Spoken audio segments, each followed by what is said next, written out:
I'm ready to take the oath now. Anthony Burton stepped forward and put his hand on his heart. Robin smiled at him and nodded. He was starting to like this boy. As for the rest, the situation with them did not much more pleasant, as it is clear that Robin was not joking.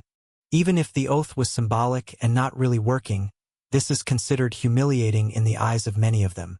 Finally, one of them asked, "And what exactly do we have to swear, if I may ask?"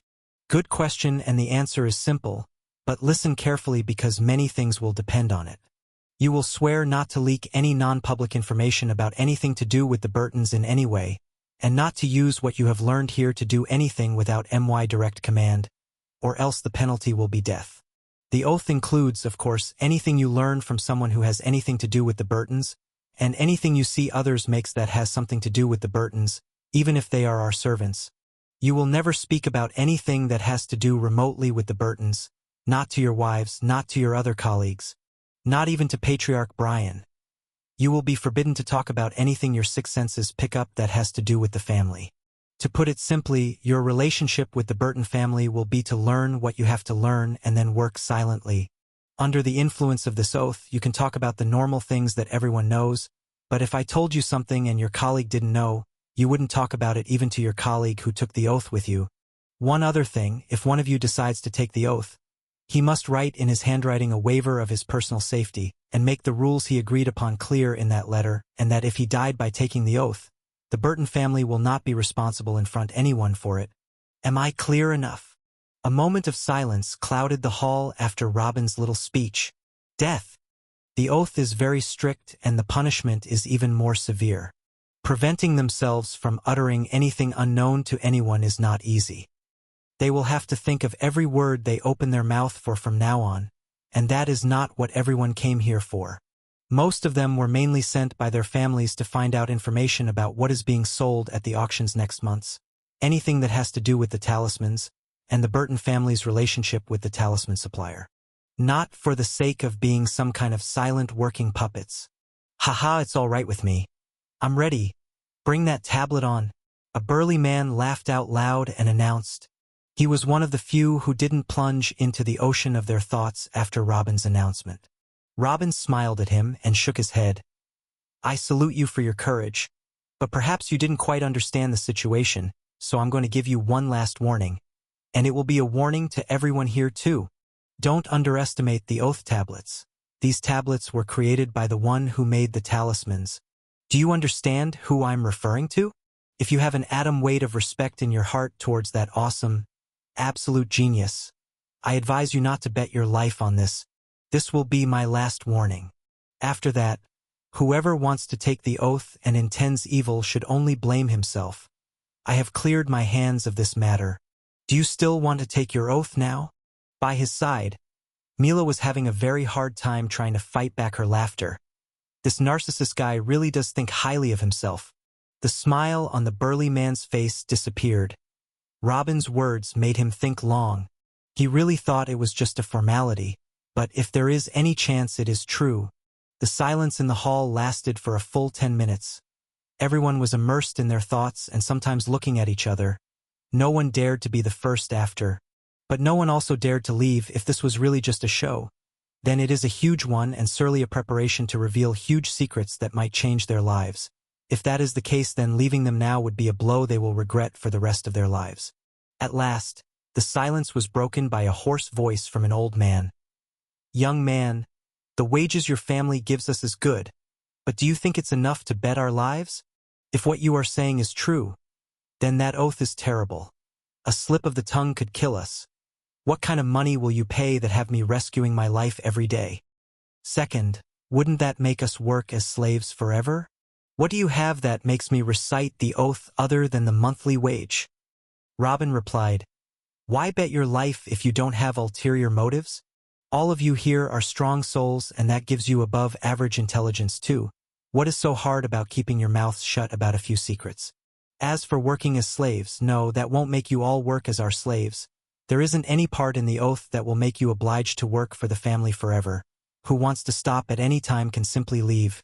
The important thing is that he keeps his oath and does not reveal the secrets that he has to keep, and doesn't make something that he shouldn't. In that case, he can continue his life away from us happily and have a fresh start. I think this is fair. As for the benefits, I think you have a valid point. I realize some of you are not here for the money. Well, I won't let you down. I will give priority to selling talismans to the families of those who take the oath. I will sell your families the new talismans before the rest of the world sees them. Anything good we need an outside hand for, we will choose your families for it. Whoever does not have a large family and wants to look for their own interests, I will personally give him a priority in taking talismans for free to use or sell them to whomever he wants in the black market, and we can even discuss some more benefits later. Of course, all of this is by the condition that it wouldn't reach any enemy hands, and is that all of this will be under my direct supervision, otherwise it will fall under the punishment of breaching the oath. What do you all think? Is that enough for you? Robin clasped both hands on the table smiling. He has given them much more than he had already planned when he brought them together, but the role they will play is too sensitive for his future and that of the Burton family.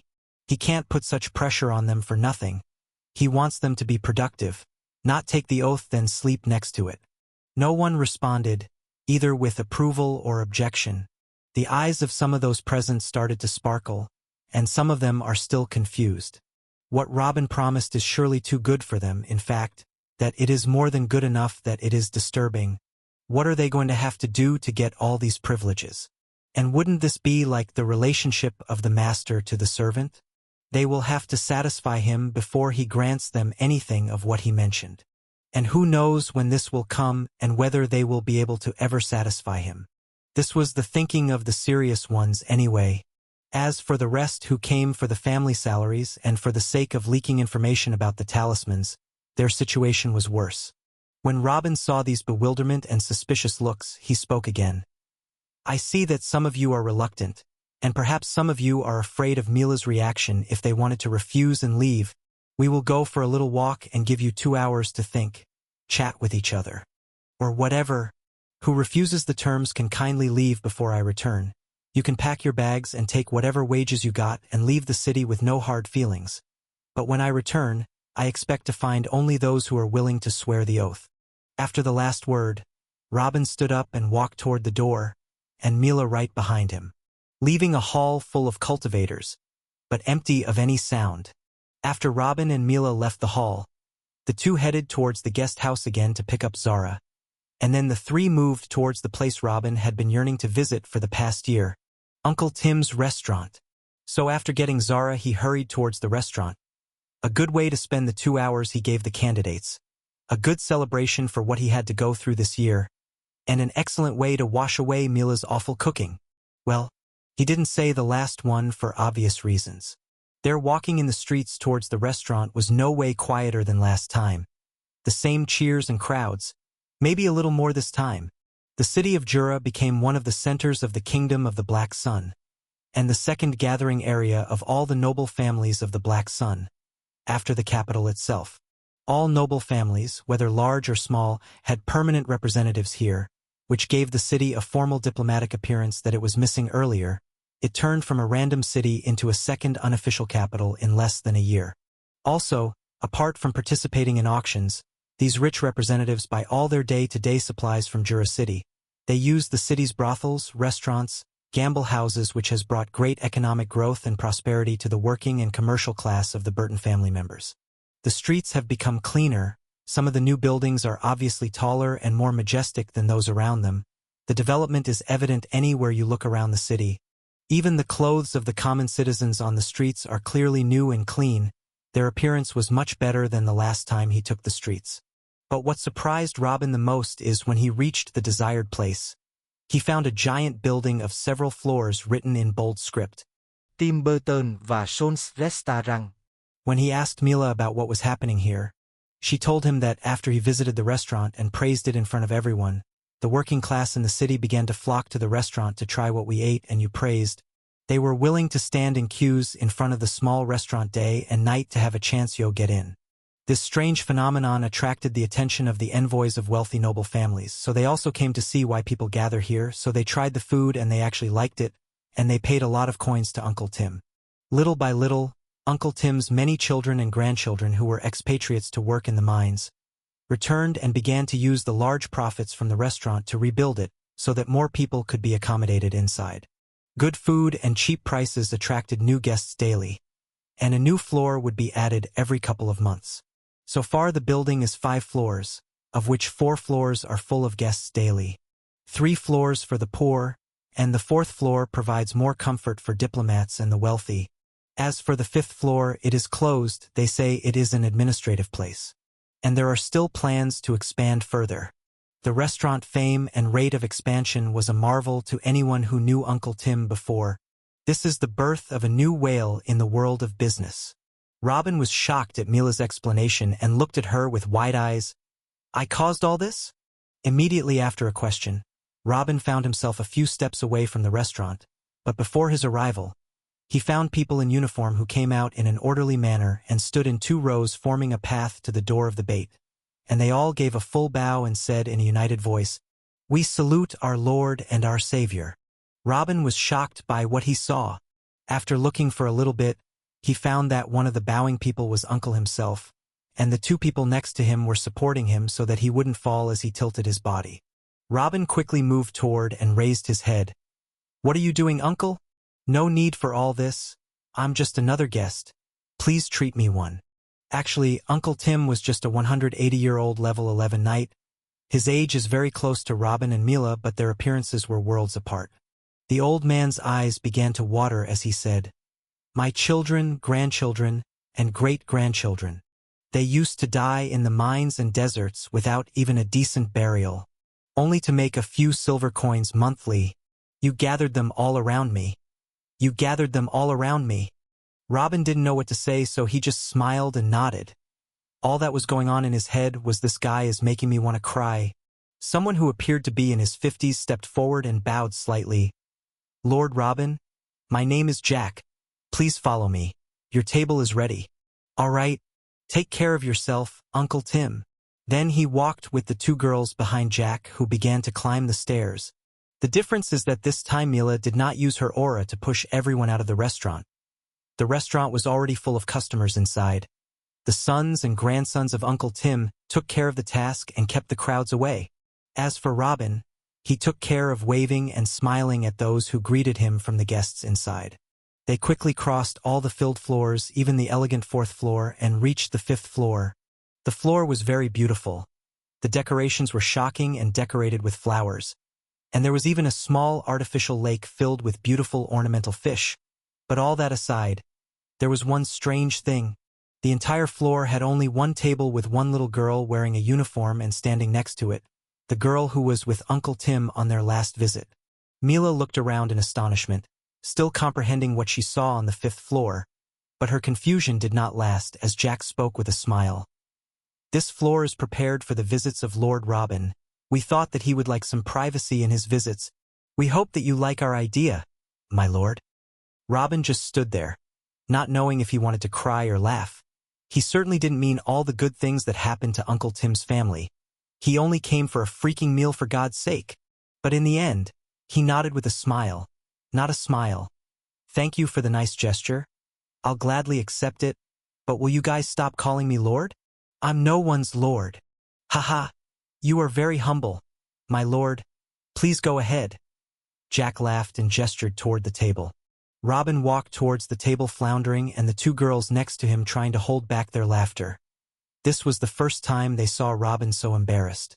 Especially after Robin ordered food and Jack and the little girl went to get the food and left only the 3 on the floor. The 2 girls burst out laughing. As Robin was trying to find a way to hide inside his own clothes, Robin loved the feeling of being recognized for the genius he is, but really hated to be thanked for something he had no hand in. But he said nothing. It would be too rude to scold them and break their goodwill after all these preparations they made for him. Breaking their heart wouldn't benefit anyone. After eating, the 3 sat for more than an hour talking about various things, mostly about Zara and her experiences in practicing soul techniques and upgrading furnaces, then about Mila's struggle about learning how to cook, but still, Robin didn't fall for the trap this time either and kept his mouth shut. They even chose a new name for the drawing method, which Robin found should be different from the final result. In the beginning, Robin didn't give any importance to such names as the word talisman was working just fine.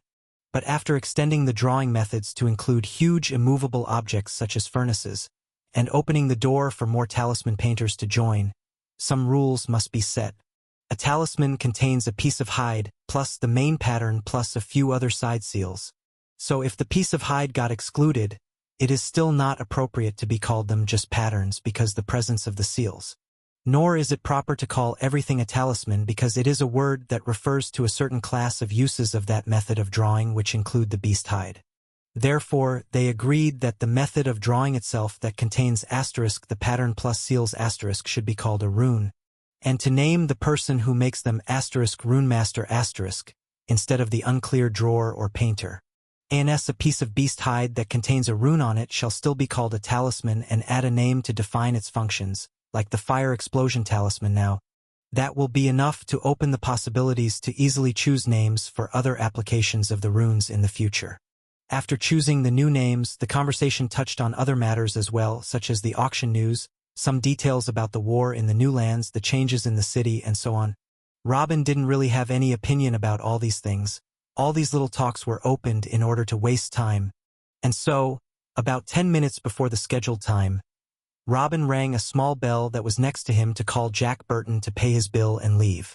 When the man came and heard that Robin was asking for the bill, he smiled and shook his head. "Please don't embarrass us, my lord. Everything here belongs to you. How can we make money from you for a few dishes? Your and your guests' meals will always be free here." "Damn it! Don't you intend to give me a break?"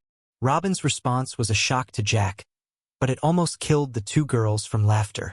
Then Robin took 50 gold coins out of his cloak and put them on the table. "This is your account. Lord. Please don't do this. I can't touch these coins. Secondly, my lord, you chose cheap dishes that are not worth a few silver coins. Please get your money back to your pocket." Jack looked afraid at the sight of golden coins.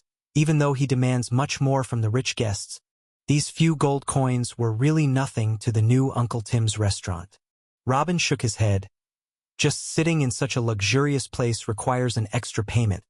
I've decided to pay that amount today, and don't argue with me anymore." The 50 coins were still too much even for a private area like this, but Robin wanted to return some of the treatment he didn't think he deserved. "Lord, none of us will dare to spend this money. What do we do with it?" Jack held the coins in his hand as if they were sacred stones. Robin shrugged. "You guys, so I tell you what, if you don't want to use the coins, then consider me buying dishes from you with this amount. After you finish making them, go and distribute them on the poor. Is that good enough?" Robin's random reply brought tears to Jack's eyes and hugged the bag of gold coins. Then replied, yes, my lord, that is good. Let's go."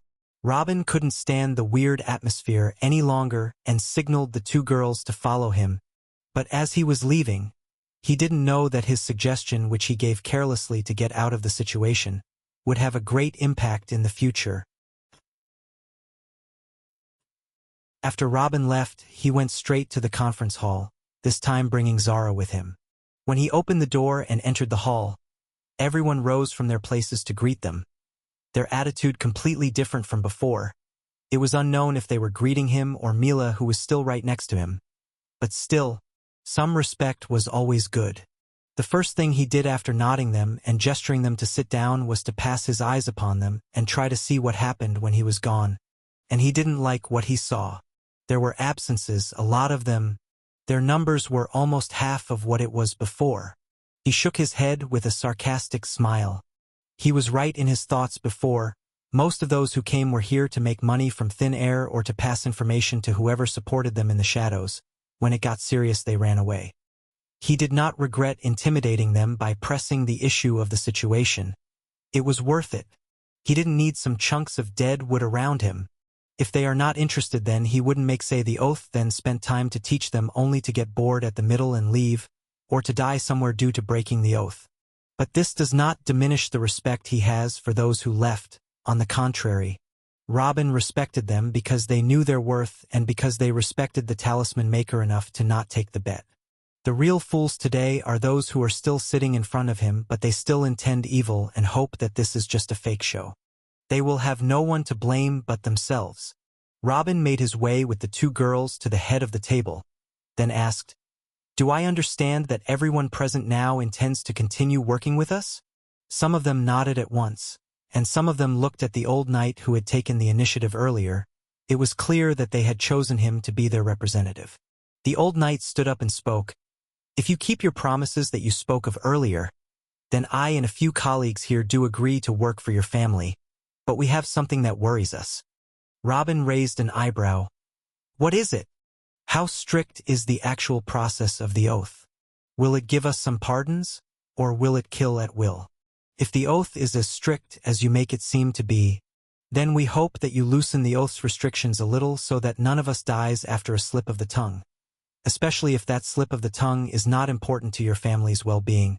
There are some things that should be protected and we agree with you in this, but there are things that are impossible to stay shut up about it, and that oath you spoke of will kill us all sooner or later.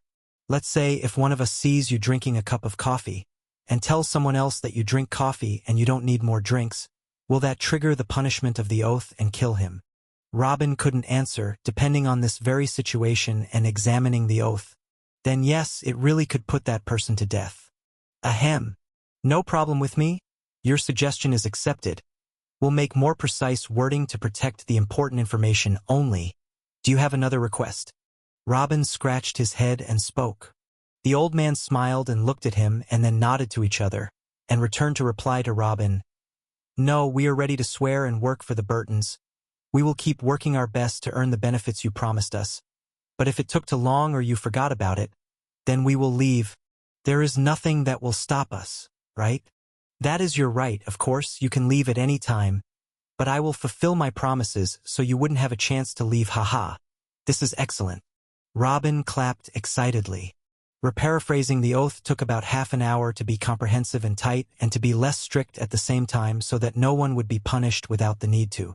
After that, 27 cultivators ranging from the 8th level of Energy Foundation to the 17th level of Knighthood, from kids in their 20s to old monsters aged more than 500 years, all advanced and took the oath according to Robin's instructions one by one. After the last person finished his oath, Robin shouted happily, "Haha, excellent. All of you. Welcome on board. You will all witness firsthand the new era of this world. No. You will participate in making it." Everyone looked at each other confusingly, thinking that Robin is exaggerating much. Then someone asked, "Excuse me, what do you mean by this?" "Never mind. Can you tell us now what are we here to do now?" "Ladies and gentlemen, I, Robin Burton, am the creator of the talismans, and you all will form the first talisman factory staff in this world," Robin announced proudly. Ha! Robin's announcement shocked everyone, even the young Anthony Burton. They know. The world imagines the person who created these talismans as an old man who is thousands of years old, living in some cave, and his strength may have reached the realm of the ancient emperors, or maybe higher. But Robin. Secondly, even they will have a chance to make talismans that the whole world fears. Everyone was stunned and in disbelief, not knowing how to respond, and many of them were doubting what he said, until Robin took out a piece of beast hide and draw something on it. And after a few minutes he lifted the pen and threw the piece of beast hide next to him, and it exploded with the power of a full attack from a level 8 Energy Foundation cultivator. The explosion was weak compared to the levels of those present, but it shook their entire being to the core. They finally believed Robin. Whether he is the founder of the talismans or not, this man can make them, and thanked heaven for making the decision to stay. Robin spent half a day with the new rune masters explaining to them the basics they would need in this field, and the main components of the runes. He explained to them how the main body the pattern works and other additions such as seals and how to add and choose their places between the main body of the pattern as they are drawing it. Explain how to draw and with what inks and on what hides.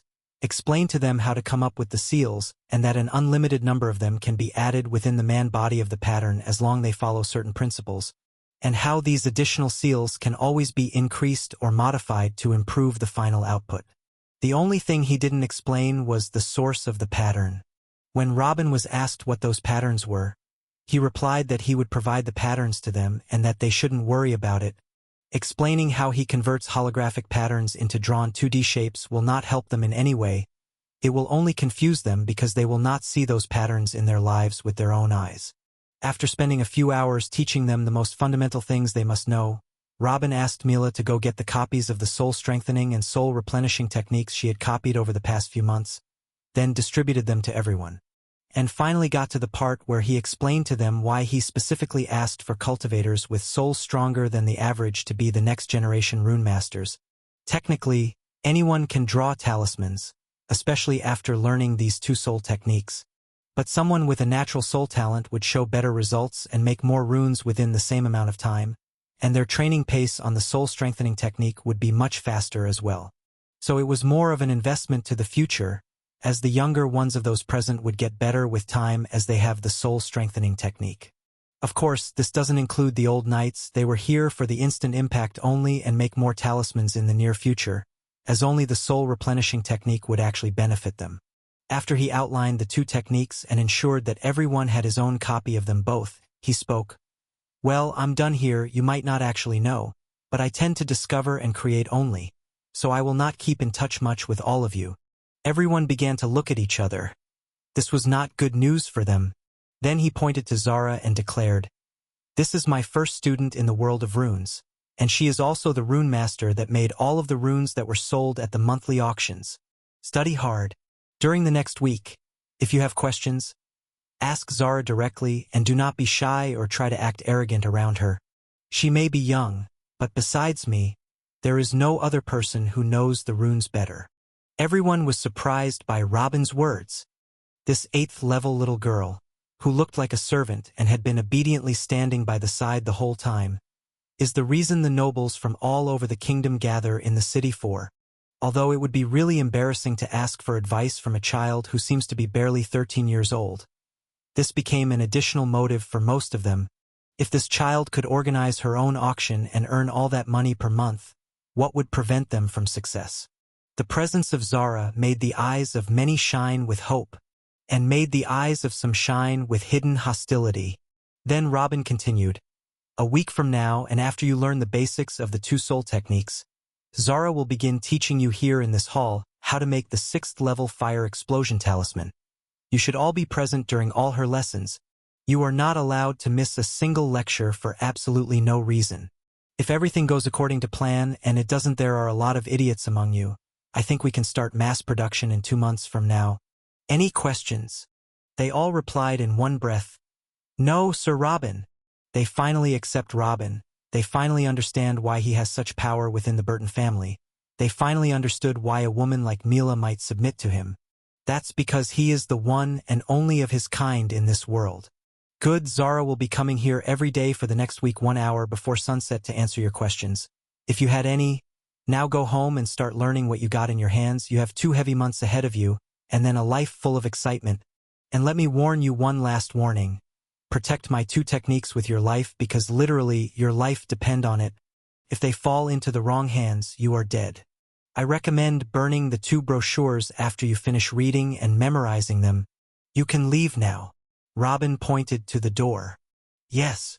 Everyone replied again with a bow, even the old ones, and hurried to their residence. Before, all were either broke with no purpose in their lives and came to throw their dignity away for a few coins, or old men on the verge of death who had come to spend the last few days on vacation. None of them expected before coming here that they would find a new passion in his life. After the last person left the hall, Mila looked toward Robin and asked, "Now what?" Robin laughed out loud. "Now it's time for me to find out what happens to the tablets after the punishment for someone who broke the oath is delivered." This point puzzled me for days. Then he got up and moved towards the door as well. The 2 girls looked at each other in astonishment and even some fear, then followed him silently. After Robin left the hall, he went directly to the Patriarch's office and asked him to build 2 buildings inside the administrative area as fast as possible. One of them is a house of his own instead of the guest building that does not qualify for long-term stay, and he gave him his demands that he wants in the house. The most important thing for him is a large and comfortable underground room that no sound could reach, with a toilet and a special place in the room to salt and store food enough for a few months. and for a smaller room with stronger walls to withstand strong attacks from knights to be attached to his research room to be used as a test room. All in all, Robin asked for a complete, isolated sanctuary under his house. Zara also made a few requests for her own private room she needed for making the runes, and also request for a nice girly bedroom in which to spend the rest of her day. But the surprising thing is that Mila was the one that made the most requests for the house, so much that in the end, she got tired of mentioning them and took the initiative of asking to be the general supervisor during the building process. Robin chuckled and added nothing. All he cared about in the house was the underground room he would use to produce new techniques and come up with new patterns. Anything else the two girls could mess with as they liked. The second building he requested was a building for the production of talismans. He requested a huge structure to be divided into separate smaller rooms and large lecture halls, to be equipped with many tables, examination rooms, relaxation halls, places to store food, hides, scrolls, and other requirements for making inks. In addition to all this, the structure has to accommodate hundreds of people and be their permanent residence. The second building was a fully functional academy. An academy of this size shocked the patriarch. There are many empty plots of land in the administrative area, but there is no single piece of land large enough to accommodate an academy of this size. But in the end, it was decided to choose a few existing side-by-side administrative buildings and demolish them to empty the necessary space. It was decided to start working on the academy first as the new rune masters would need it soon.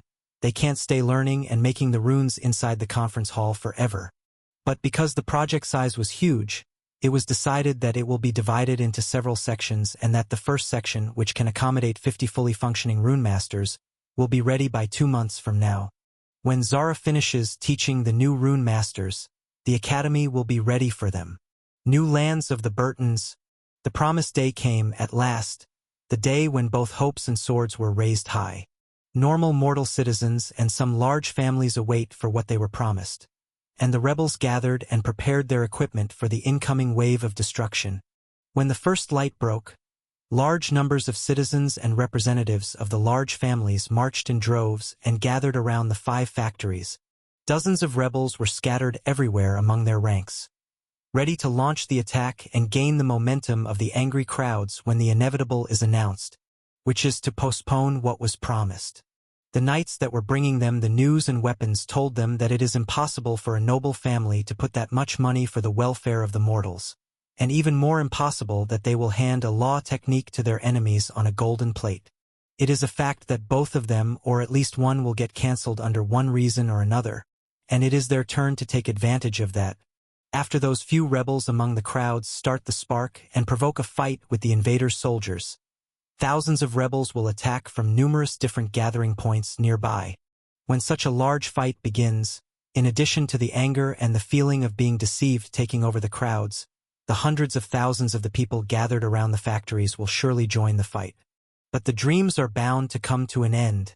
The hopes of the rebels were shattered like an egg crashing into a rock when the saints responsible for protecting every factory came out to address the masses and announced the acceptance of thousands of workers and begin to employ them from today with salaries of at least 10 times what they were getting paid before. The rebels felt at loss. The anger they were anticipating from the people became cries of joy, and hundreds of thousands of citizens rushed to register themselves as workers for the Burton family production lines. The only hope of the rebels now was the big families. But even then the saints announced they are welcoming any family that wants to swear allegiance to the Burtons, and if they agreed to certain terms, they can take the minor law cultivation technique today. Then the representatives of the big families were offered to speak with the saint inside the factories as honored guests, and were treated in front of the masses with respect. Even though none of them was a knight, everything was just perfect. There was now any hole that the rebels can use to agitate any party. They were left standing among the crowds, raging and aimless. Their plan to exploit the people's anger has failed miserably. But they didn't know that this should be their last worry, as their friends' gathering points were getting hammered right now. Elite squads of knights came out of every factory secretly and searched around for the gathering points of the rebels. It was clear to them that there would be an attack that day, and their best option was to make a preemptive strike. Many squads and each one has tens of knights, scattered and searched, and if one of the squads found one of the rebel gathering points, they would immediately attack it mercilessly. Although the numerical difference was extremely huge, the high-ranking knights were almost invincible among them, like a group of lions among thousands of rabbits. The attacks killed of the elite squads killed almost 4,000 of the repels, and many more managed to flee every direction like locust. That day, a massive massacre took place that broke the rebels' spine. Away from the bloody massacres that targeted the ranks and gatherings of the rebels, everything seemed to be turning for the better.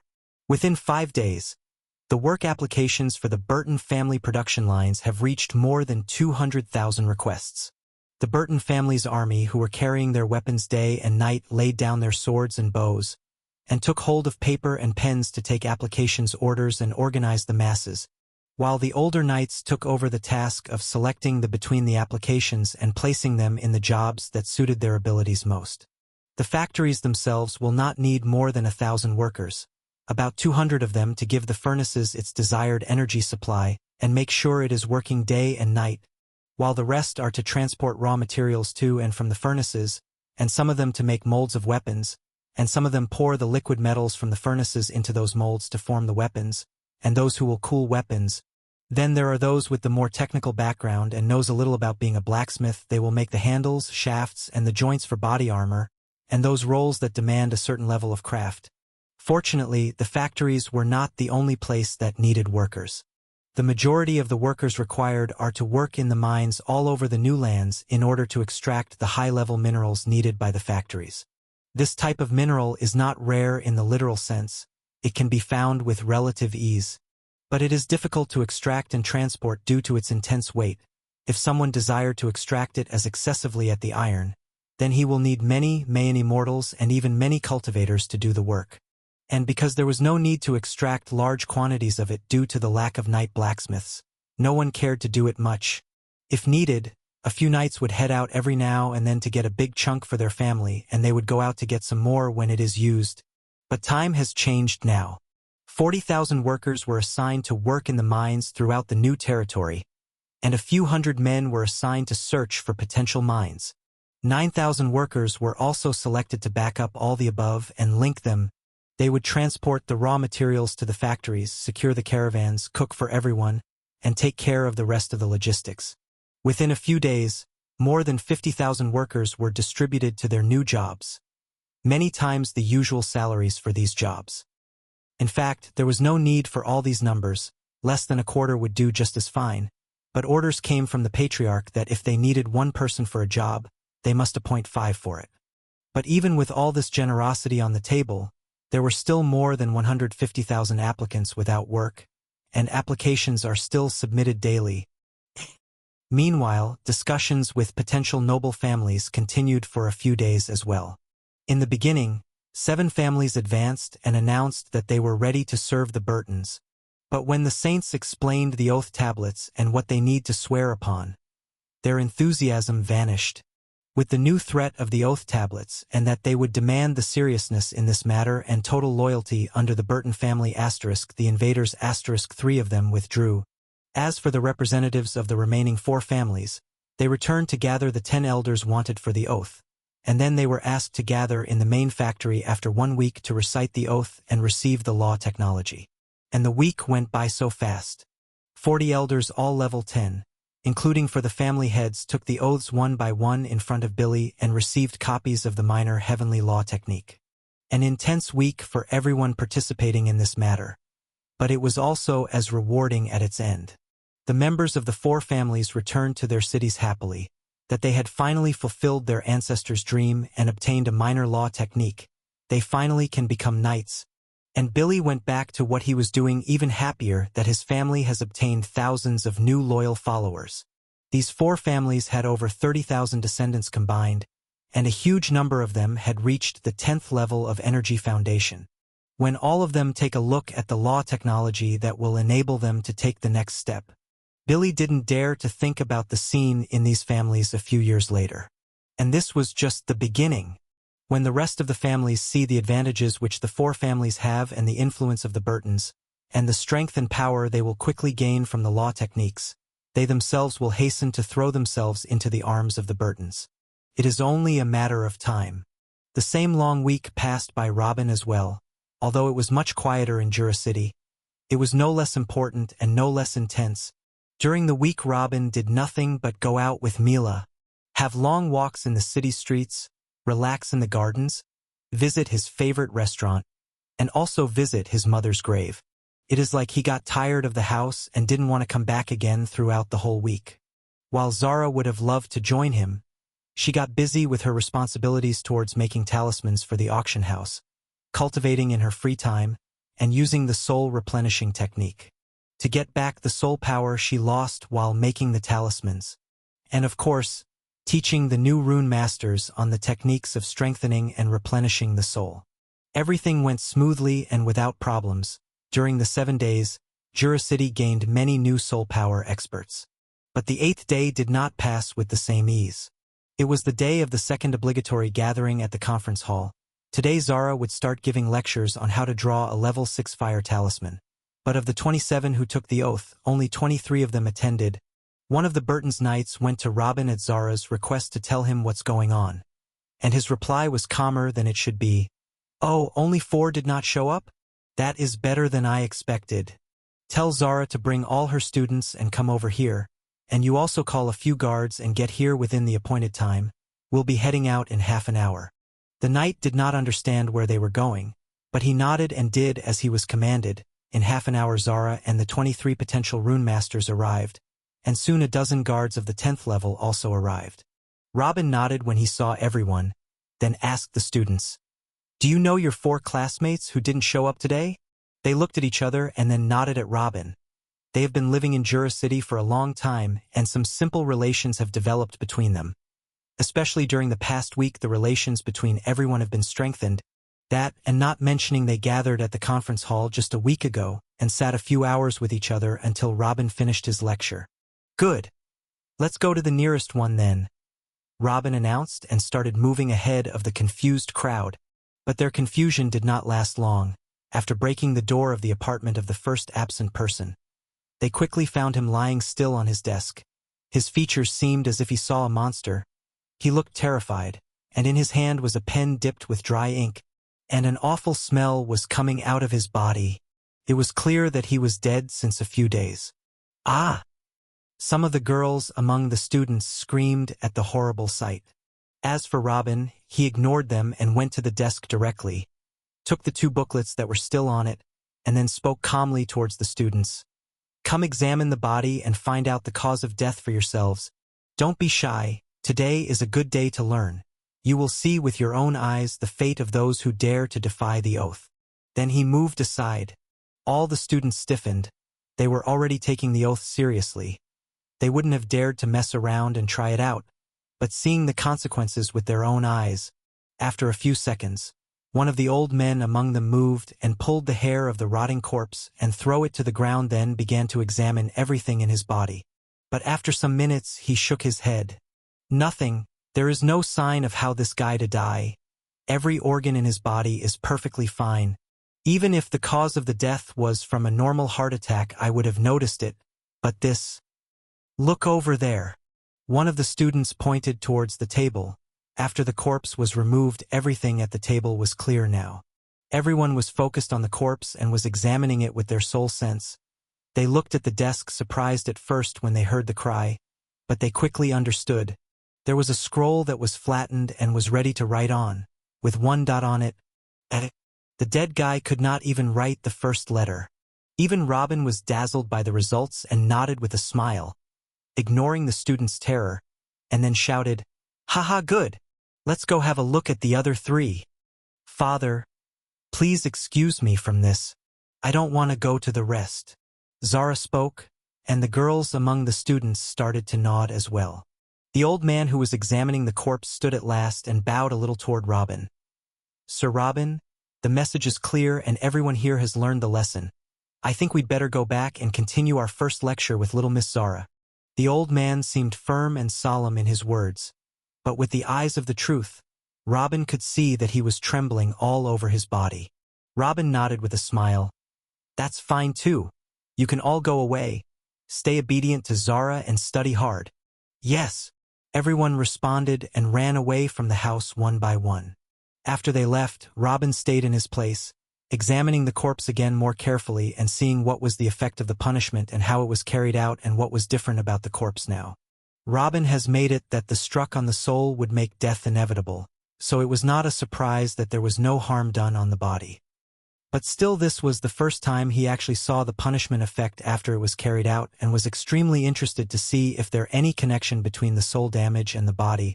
Then after half an hour he finally stood up and gave orders to 2 guards to take the body to the front of the patriarch's office. Then he signaled to the rest of the guards to follow him as he took the 2 soul booklets under his armpit and walked out in silence towards the other 3. 2 of them were in an almost similar situation. One was also intending to write a letter, and the other seemed to be about to leave the house to do something, probably intending to hand the soul booklets to someone. But the 4th one was the problem. He was lying on the ground dead in the same clean and horrifying way, but the 2 soul booklets were not near him as the other 3 guys. Robin ordered to search the entire house and they turned it upside down with Robin himself helping. But to no avail, the 2 booklets were gone. After some time they got the help of someone who works in the investigation, and he concluded that there were traces of the presence of other people in the house on the day of the death. It didn't a genius to figure out what happened at this stage. This guy was a spy and was about to give the information to these guys who entered his house but died before he can. Those guys must have been terrified at the sight as they left clear evidence of their presence. After their spy died, they must have quickly searched the house and took whatever looked worthy and left. Huge loophole. What Robin was most afraid of has happened. The 2 soul techniques he spent about 6 months creating them got leaked, even after activating the punishment. Damn it! Robin kicked the corpse with all his might, causing it to hit the wall, then shouted to the guards, "Get me all the available and unavailable about this bastard. I want a full report on him, his family, and any party he worked with all his life, even his damn childhood friends." Yes! One by one, the guards rushed out of the house to convey the new orders to the relevant parties. Robin was left alone in the room, his anger completely overtaking him. At this moment he realized something that he didn't think of before. For someone to take an oath to protect something, he has to have the ability to protect it first. Such scenarios are unavoidable. A dead man can't protect a tangible item. The pills, weapons, and talisman he makes are unimportant, but the law, soul, rune techniques, those are his everything. As long as the techniques are transmitted in a tangible matter through books and scrolls, nothing can be truly protected. The guards went and told the intelligence department about Robin's orders, then returned to the house of the 4th corpse and stood behind Robin silently. As for Robin himself, he acted as if they did not exist. He sat in that house for 2 hours, thinking about what had happened, the possible consequences, and how to prevent this in the future. How to prevent this in the future. Another research road opened up. Again. Whenever Robin finishes long research seclusion and thinks he deserves an extended vacation, 10 other urgent research roads arise for him that require his attention. In the end, he sighed and ordered the body to be sent to the patriarch's office also with the other 3. He ordered them to tell the patriarch to send these corpses to the families they came from, that is if they had any, or to burn them if they were unknown. He really didn't care about if they had families. They all wrote a letter and signed it that if they died without harm done to the body, then they are the sole ones responsible for it.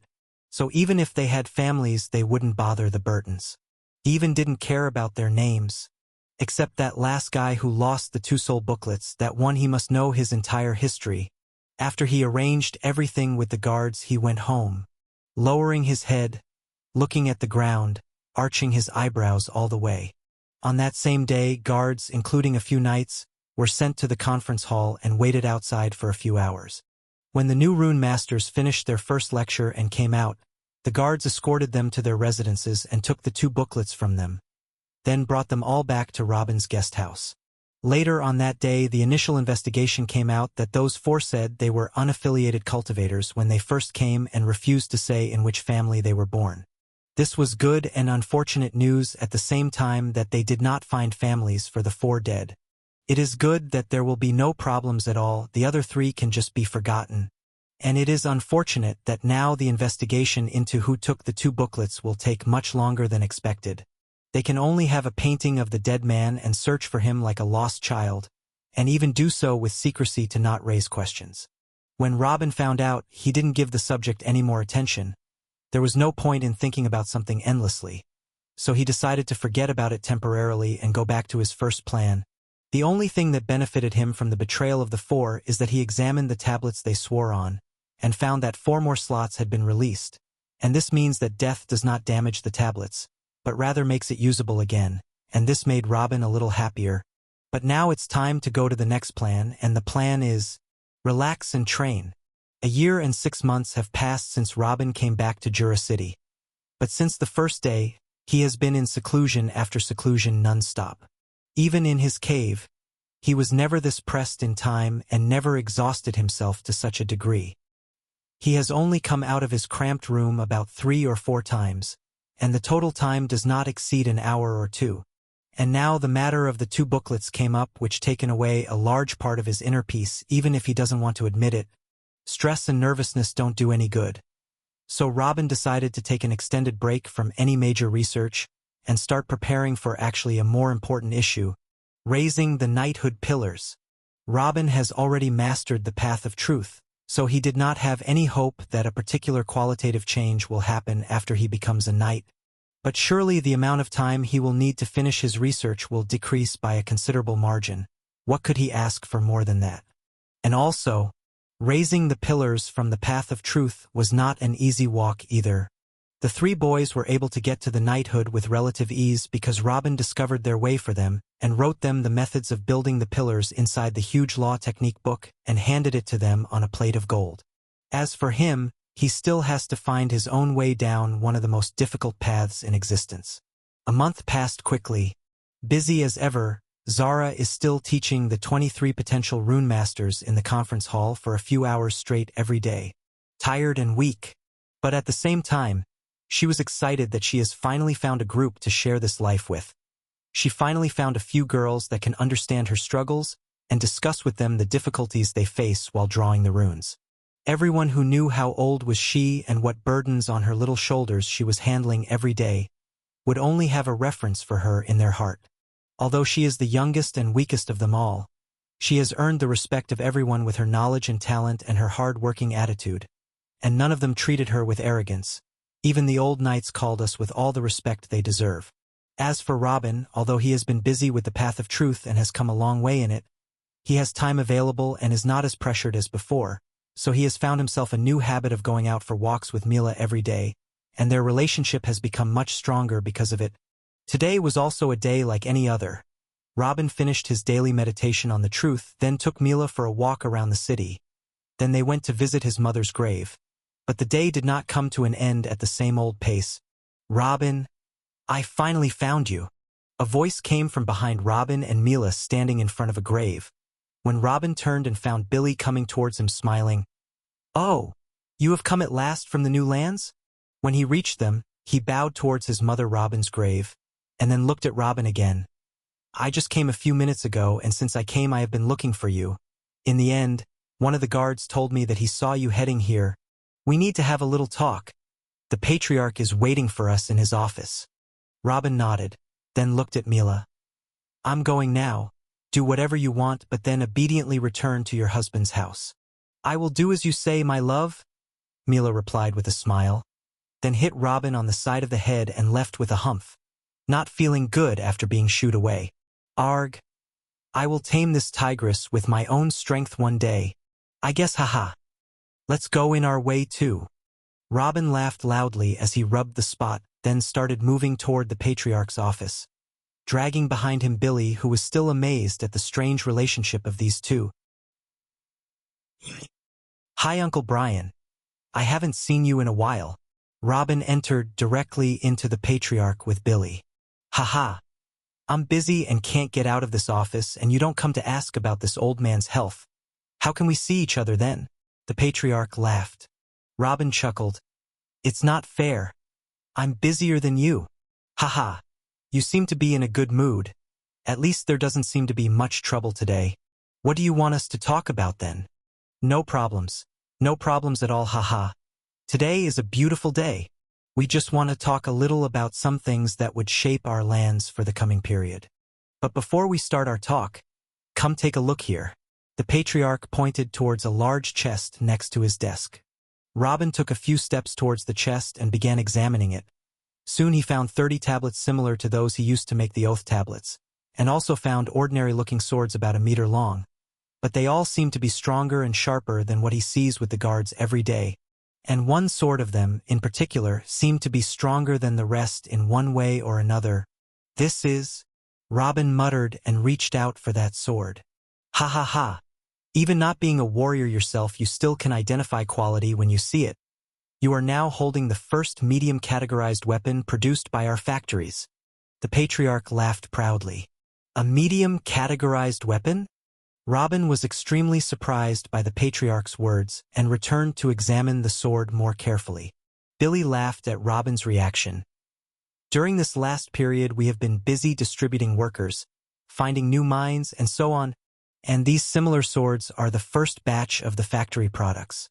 As for that medium categorized, it is another story.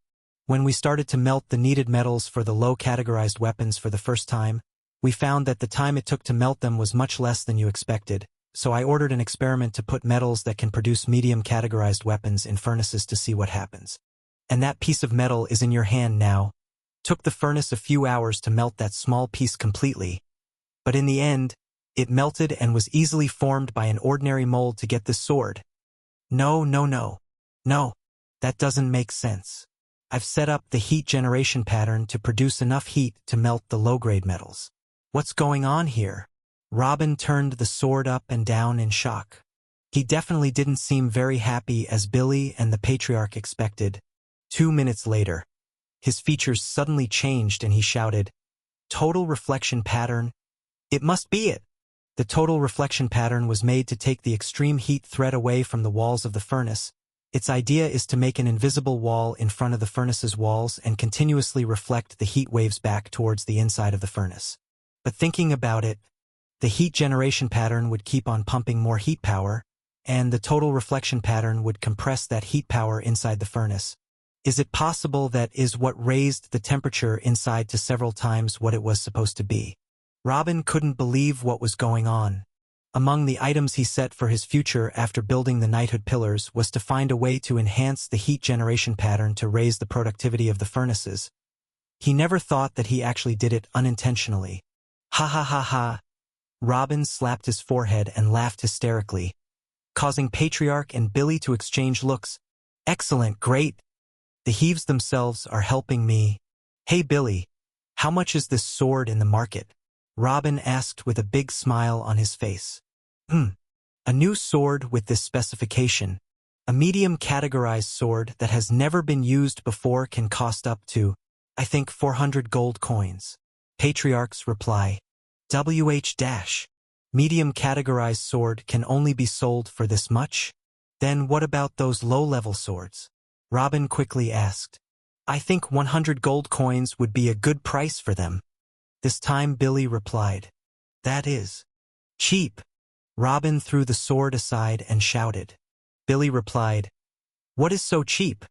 If these weapons had been offered to us in the past when we were still an Earl family, we would have struggled to arm a small battalion of 1,000 soldiers with only ordinary swords, regardless of body armor, shields, spears, battle halberds, bows, etc. You became too used to hearing big numbers that gold lost its value in your eyes. Don't be fooled by the fact that the Bradleys and the royal family are trying to get close to you by throwing millions of gold coins under your feet. It breaks their spines every time they do so. Arg, you might be right, but this is still too cheap. I can make a lot more with a few third-level pills or a couple of oath tablets every now and then. Isn't there a way to raise our weapons prices? Robins replied. The Patriarch shook his head. It seems that you are still a dreamer, but leave the rest of your inventions aside. For now, we will talk about it later. As for weapons, there is no way to raise the value of these traditional weapons anymore because in this way we will not be able to sell them in large patches and we would only be selling them to the royal family or the dukes. After they get enough or decide not to deal with us anymore, what we would do then. But what? Some hope appeared in Robin's eye. His accustomed to hearing the large numbers made him disgusted at the prices of these weapons. I think we can allocate one of the furnaces to produce unique armaments that aren't made in molds for sale in the auctions at higher prices. The patriarch replied. Great idea, Billy said. But these exceptional weapons need exceptional blacksmiths to make, and we don't have contacts with any of them. Robin interfered. Speak to Duke Gallon about this matter. He certainly can get us in touch with a few. They will not resist the idea of working in a place where they can increase their production. Give them a big salary or percentage on every weapon they make. Just find a way to lure them in. A few high-quality weapons a month being sold at a good price will be enough to satisfy me. The patriarch nodded, patting his chin. It's fine then.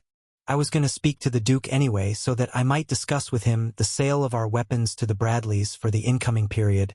I will also speak to him on the subject of blacksmiths and begin to coordinate with him seriously about this matter. And I will also put a few men of the Burton family as assistants to these professional blacksmiths to learn the craft from them. Ha. Now you are thinking well, Uncle Brian. Ha! Is there anything else you want from me? Robin liked the last part of the patriarch's words very much. He hates that others control his fate or his choices. It would be better if the family members had this craft. Yeah, there's something we want to talk about. Money, the patriarch replied in a serious voice. The smile on Robin's face disappeared. Ha! After overseeing the situation in the new lands so far, we found out that the method of governing with money that you chose to calm the situation in the new lands was excellent but flawed. The situation there changed like night and day after the opening of those factories. The 50,000 citizens we had appointed support more than 200,000 others of their households, and they greatly improved our image. Many have accepted our role and began to talk good in the streets about us. The number of people who want to throw us out of their lands has decreased significantly. But they have not disappeared, they are just waiting for the right moment. The bad part is, compared to the 50,000 we selected to work, there are more than 500,000 who have filled out job applications and are still waiting. As we are speaking now, there are new work applications still reaching us. According to Billy, there was a big riot a few days ago in the applications filling area due to the lack of new jobs. And frankly, the money in the family is almost running out. Most of the weapons that the factories will produce will go to our army, so we won't really make a profit from it. And about 20% will be sold to the Bradleys and maybe the royal family to cover the factory's expenses and pay for the 50,000 workers' wages. But what about the rest of all these hundreds of thousands? We can stop receiving new applications and say that's it, we won't be wiring anymore, but that would throw us back to square one. And honestly, too many men that bears the last name Burton have died in the last 2 decades, Robin, too many that we have to close that war front. I'm afraid we will have to carry on this path we have chosen to the end and spend more and more coins in the new lands. Robin went silent. He could now predict the course of this long speech, and didn't like it at all. After a few seconds he asked anyway, "And what do you want to do?" The patriarch replied, "We plan to build new factories and mines, plant new fields, open many stores and schools to train martial arts up to the 10th level, and war training academies to join our army as mercenaries. But this needs a lot of money. These lands are vast, fertile, and full of rewards, but they are also a deep well that needs to be filled with gold first." "And what is required of me?" Robin frowned. The patriarch responded with a serious voice. "We need you to stop all your researches for now and get back to make sound rings, level 16 fire explosion talismans, 50 seconds darkness talismans, level 3 soul revitalizing pills, and even some oath tablets to sell the auctions. Only you can make them, and with their profits we can make all those projects come to be." "Sigh, I saw that coming. All right, I'll try to find time to prepare a ring or a pill per month." Robin was very unwilling about this. He was trying to make an academy for the rune masters so that he could take his hand out of crafting the talismans himself and devote himself to research only. Would he have to go back to get his hands busy again? The patriarch shook his head. "This will not work. To make the plan work across all the new lands, we will need huge sums of gold for the next few years. After our projects there are constructed and began to bear fruits, I guarantee you that even if we decide to leave them return to live under the Dalivarian role, they will run after us and beg us to stay. But this will need more than a pill or a sound ring a month. A soul revitalizing pill sells at 60,000 gold coins, and a sound ring can easily be sold for 100,000. A few sales of them per year wouldn't suffice? How much do you want?" Robin frowned deeply. Wake up, Robin. Your innovations are new and shocking. That's why people are offering huge sums of money in the beginning. Even we, the Burtons of the Bast, would not have been able to buy these things. Even with all the gold we have now, we will still think 1,000 times before we buy something that costs 60,000 gold coins. 1 gold coin can support a family of 5 to live comfortably for a few months. Gold is not some rock you can find at the side of the road. These imaginary prices you have in your mind are inflation that will destroy the kingdom financial system and turn into malice and hatred towards us later. Tell me, what do you think will happen after the rich class is flooded with one of your innovations and doesn't want to buy it anymore? We will have to reduce its price in order to sell it to those who are less wealthy. Then the rich class will get angry at us because we were stealing them. You have to look long-term, Robin. These prices can't be maintained. Robin did not reply directly but started rubbing his head and thinking about the words of the patriarch. And after a few minutes, he found that the patriarch was right. Indeed, experience in the field of business and long life cannot be compensated for by intellect alone. And what do you suggest, Uncle Brian? I'm the only one who can make these things for now. Lowering their prices even by a quarter means I have to make a lot of them monthly, and that won't work. I still have a lot in mind to research about and can't stop it for a few years for anything. Please look for another solution. Robin asked resentfully. Is there no way for Zara and the new rune masters to make them? Asked Billy. Robin shook his head. Exactly the same results? Impossible. The repetitive use seal of the sound rune only I can draw for now. Zara hasn't reached that stage yet. And the 3rd level of the soul revitalizing pill consumes very high spiritual energy that will ruin Zara's future. She still has miles ahead of her before she can draw it. Not speaking about the most complex among them all, the oath tablets. Unless what? Some hope appeared in the eyes of Billy and the patriarch.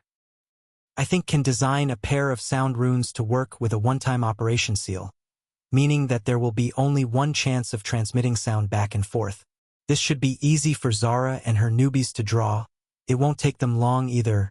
It will be just like a level 6 fire explosion talisman or even lower level in terms of requirements. Billy liked the idea very much as it was too evident in his head. This is awesome. We can sell these runes for 100-200 gold coins. Even the younger generations from noble families will be able to buy them. This is the next real revolution that will affect everyone. The demand for such runes will never be exhausted. The patriarch nodded with a big smile. Excellent. If the Inscription Masters team can produce good numbers per month, we can make excellent profits.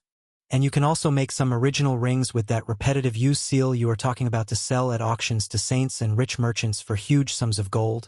But what about your other 2 innovations? Robin started rubbing his head. The soul revitalization pill cannot be lowered, because in this case it would just be a 2nd-level pill. So forget about making it more available. As for the oath tablets, no one but me can draw them for now either, but its difficulty can be reduced by making a board that fits only 1 oath, not 10. Besides my regular research and training, I can make 1 level 3 spirit revitalizing level pill, 8 one-use tablets, and 1 pair of high-level sound rings per month. But forget that I can make a 50 seconds darkness talisman and a level 16 fire explosion talisman. They take too much time. Instead, you can replace that with some of the level 6 fire explosion talismans the newbies will make and sell them patches, like selling every 20 talismans with 500 golds or something.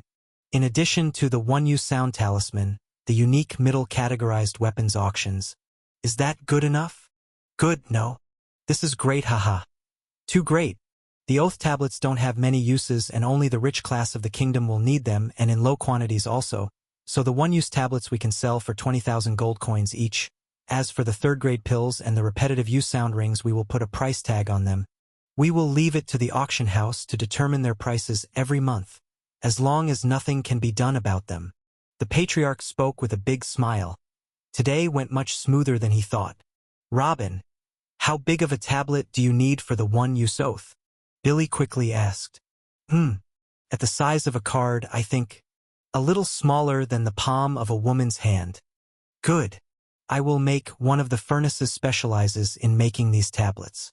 And I will also establish factories here in Jura to make rings for sound talismans. I will design them so that they will be easy to replace the talismans inside them. I will also make them able to carry more than one-use sound talismans for those who want to buy a few single-use talismans and stack them for the future. And I will make the rings special and in distinctive shapes to suit young men, girls, and even the elderly. No, not only rings, they are only carriers, right? I can make bracelets, anklets, necklaces. We can make them from gold and silver to raise their value even higher. Oh my God, these sound talismans carriers are going to be the new big thing. Owning one of them will be the new fashion in the kingdom, Billy muttered with a low voice, with wide open eyes that started beaming with stars, as if he is already seeing the future. Robin chuckled when he saw Billy acting like this and said nothing to him, but left him and his imagination as only he could take care of this part, and maybe Mila. Robin chuckled even harder thinking about her. She would definitely get involved when they start designing these carriers. Then he looked back to the patriarch. Make sure that one of those projects you need to construct at the new lands is to domesticate weak beasts with elemental bodies, especially the red rabbits for the fire explosion talisman and the dark werewolf bats for the sound and the dark talisman. It seems that producing the talismans will witness a great expansion in the coming years, and we will need a place that secures hides continuously. Good idea. I'll start planning for it right away. The patriarch nodded. Is there any other project would you like to recommend before we start? Robin scratched his head, thinking for a few seconds, then shook his head. I have nothing in mind. For now, you do what you see fit. I have only one hope. Please find some good molds for my dear categorized weapons. I understand that you produce some unique ones to sell at the auctions, but our army deserves something good too. Especially the body armors. They must look awesome. Arg. All right. I will find Galen and get some molds from those famous blacksmiths. Robin smiled. Good. The arming of the army is going better than expected, and the family financing for the incoming few years has been agreed upon. Is there anything else you want me to do? The patriarch shook his head. No, you can go back to what you were doing. The resources you need to complete your monthly tasks will be sent to your residence shortly. Good luck in your research. Robin nodded, then ran out before they asked him for something else. In a small hut in the middle of a forest. Waiting again. They are manufacturing categorized weapons in large numbers. Inside my ficking kingdom. What else is there to wait for? Until they come and take my throne. Shouting suddenly exploded inside the hut, frightening all the birds and beasts within a few kilometers. Even the experts standing outside the hut had to automatically take a few steps back. Calm down, Charles. Raising your voice won't solve anything. Let's be reasonable. Charles Dolev, the current king of the Kingdom of Doliver. A man of straight build with a muscular body. His quick hand movements and voice suggest he is a young man or middle-aged at best. But his tired features and white hair says otherwise. Whose hand is in water is not like whose hand is in fire. You put off our plans day after day, months after months, until they came to rebuild their army in MY land. Using MY minerals, paying MY citizens of MY Dam Kingdom to make the weapons that would destroy me. Charles went on a frenzy again, but his own words hit him hard, and he had to sit back again with his hand on his forehead. Like most other kings, Charles was only busy with discovering minor heavenly laws and new attacking technologies and left everything administrative to someone else, which in his case is his eldest son, Louis, but he was forced out after the disaster that befell his kingdom a year ago. His shock could be imagined when his son came knocking and telling him that they lost half a duchy because of some exploding rabbit hides. It is not like we have forsaken you, Charles. We've agreed to meet here to find a solution, right? Let's talk quietly. Tell me more about the subject of those categorized weapons. Are you sure what you're saying? One of the two men sitting across from Charles spoke without haste. This was Geoffrey Hampton. This was the king of the Kingdom of Lying Water. A man of short height and thick white hair, looking very weak and fragile, but with one look in his eyes. One can see them oozing with strength. The Kingdom of the Lying Water is right above the Kingdom of Doliver in the map and have an extended border with it, and is at the east of the Kingdom of the Black Sun and also have a huge border with is. The borders between the kingdom of the Black Sun and the kingdom of the Lying Water is much greater than the one between the kingdom of Doliver and the kingdom of the Black Sun. It is so huge that it covers both the Duchesses of Alton and Bradley from the east. Charles replied after calming himself a bit. Recently, the Burton family started building factories on the occupied lands and offered large wages to the workers.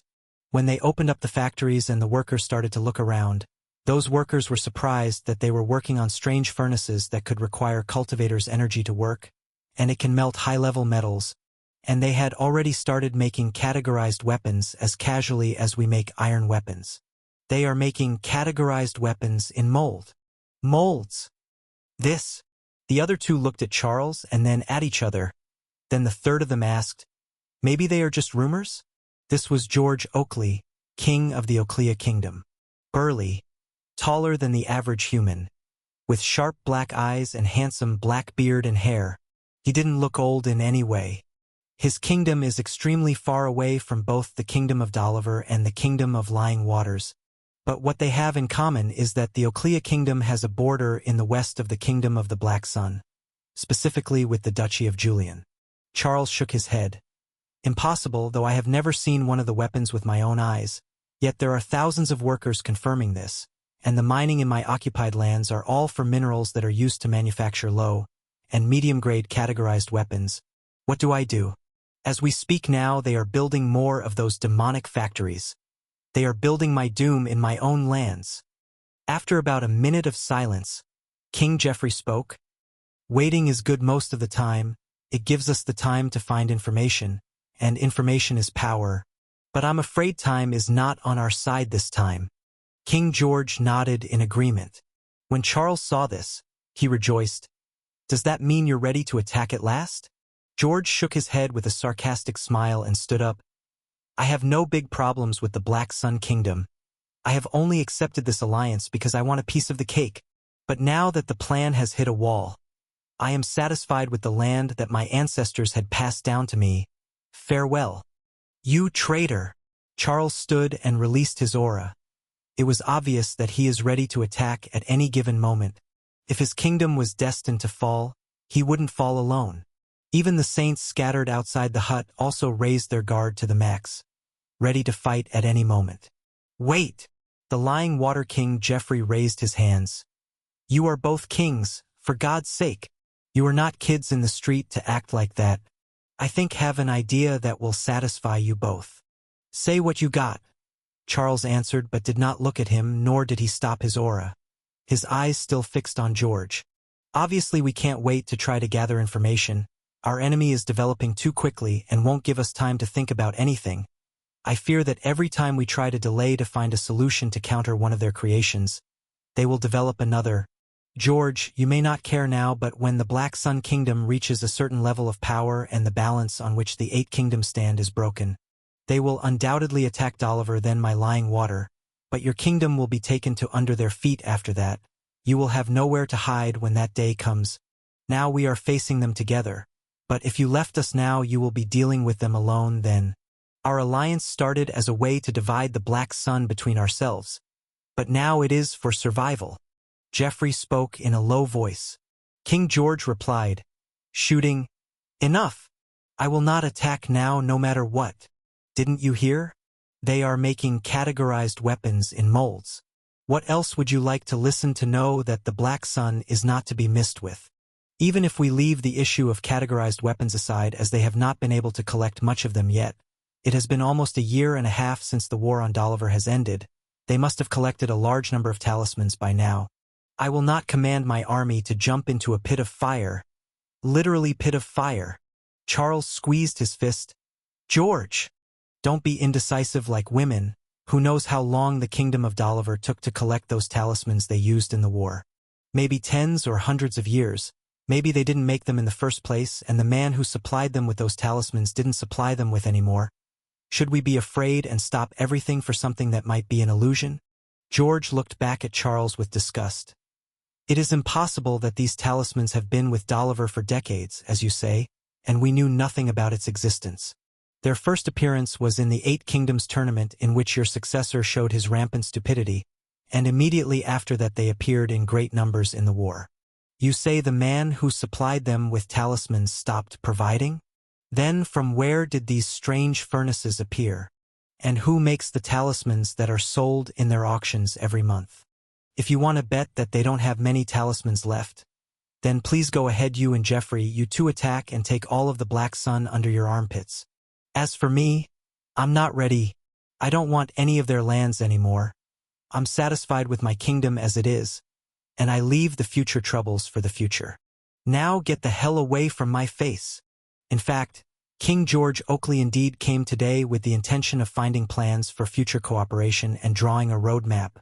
But hearing about the categorized weapons shattered his last bit of confidence.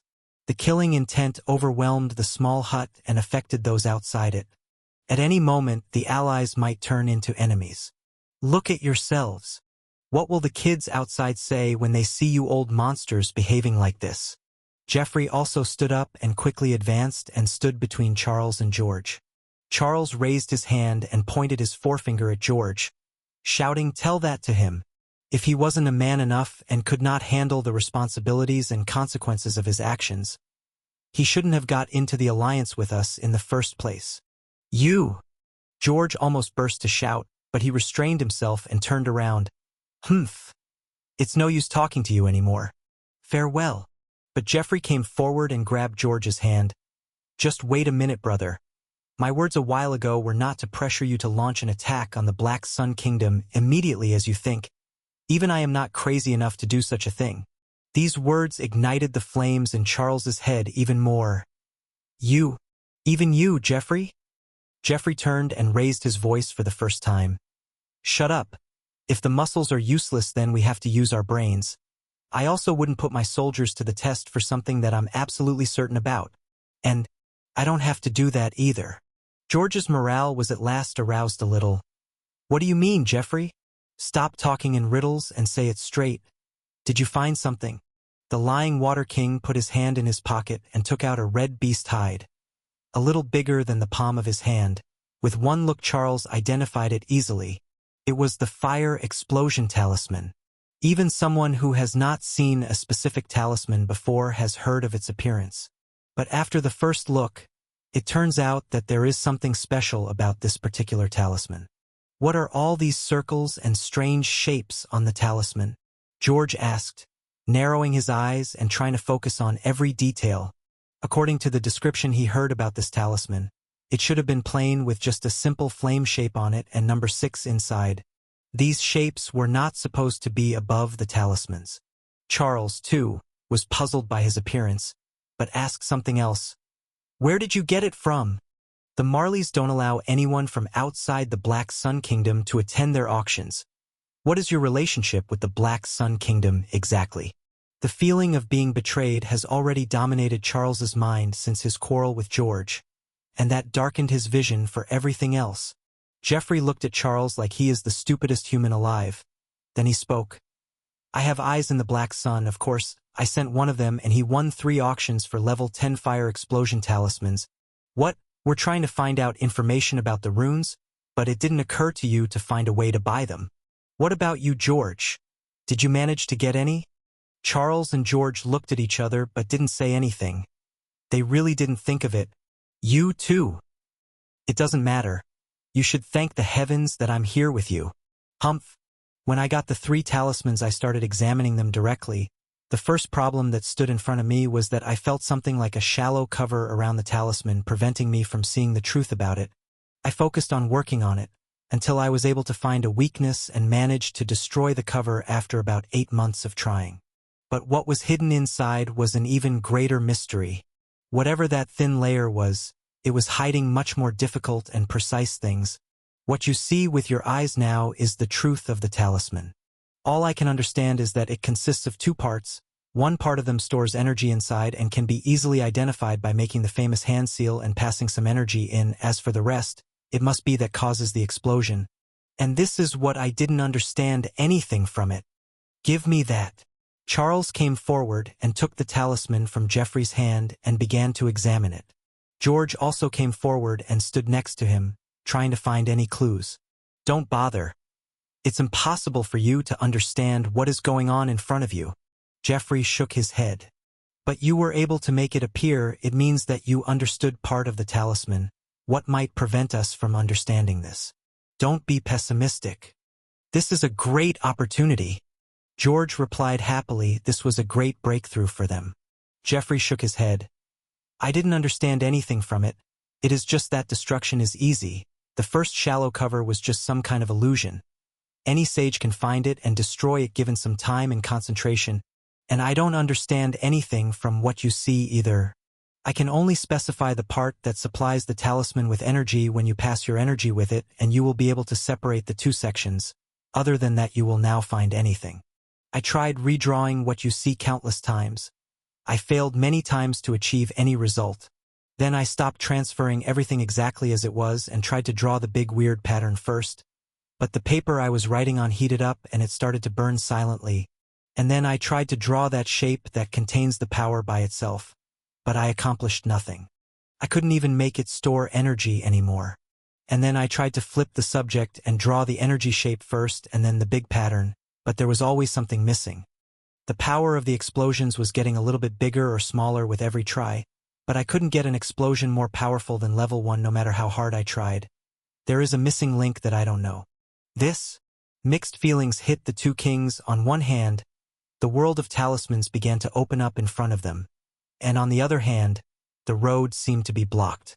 Without understanding what they are seeing, it is impossible for them to do anything more than Geoffrey did. They can only redraw the patterns like he did and hope to succeed.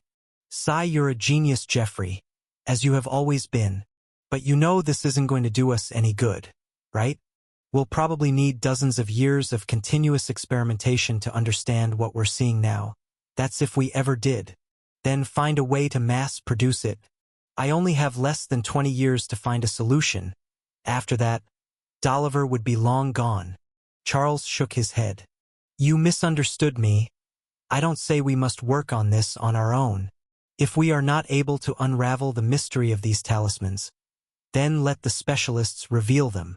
Geoffrey replied with a smile. What do you mean? We are sending those 3 talismans to the Flame Empire, Geoffrey declared. Kings George and Charles looked at each other out of the corners of their eyes. It is impossible for the Flame Empire to have any knowledge of talismans at the moment. They are completely isolated from the kingdoms, and only those who are half a step to the Sage Realm or higher can enter it. Relaying the news to them was not an easy decision.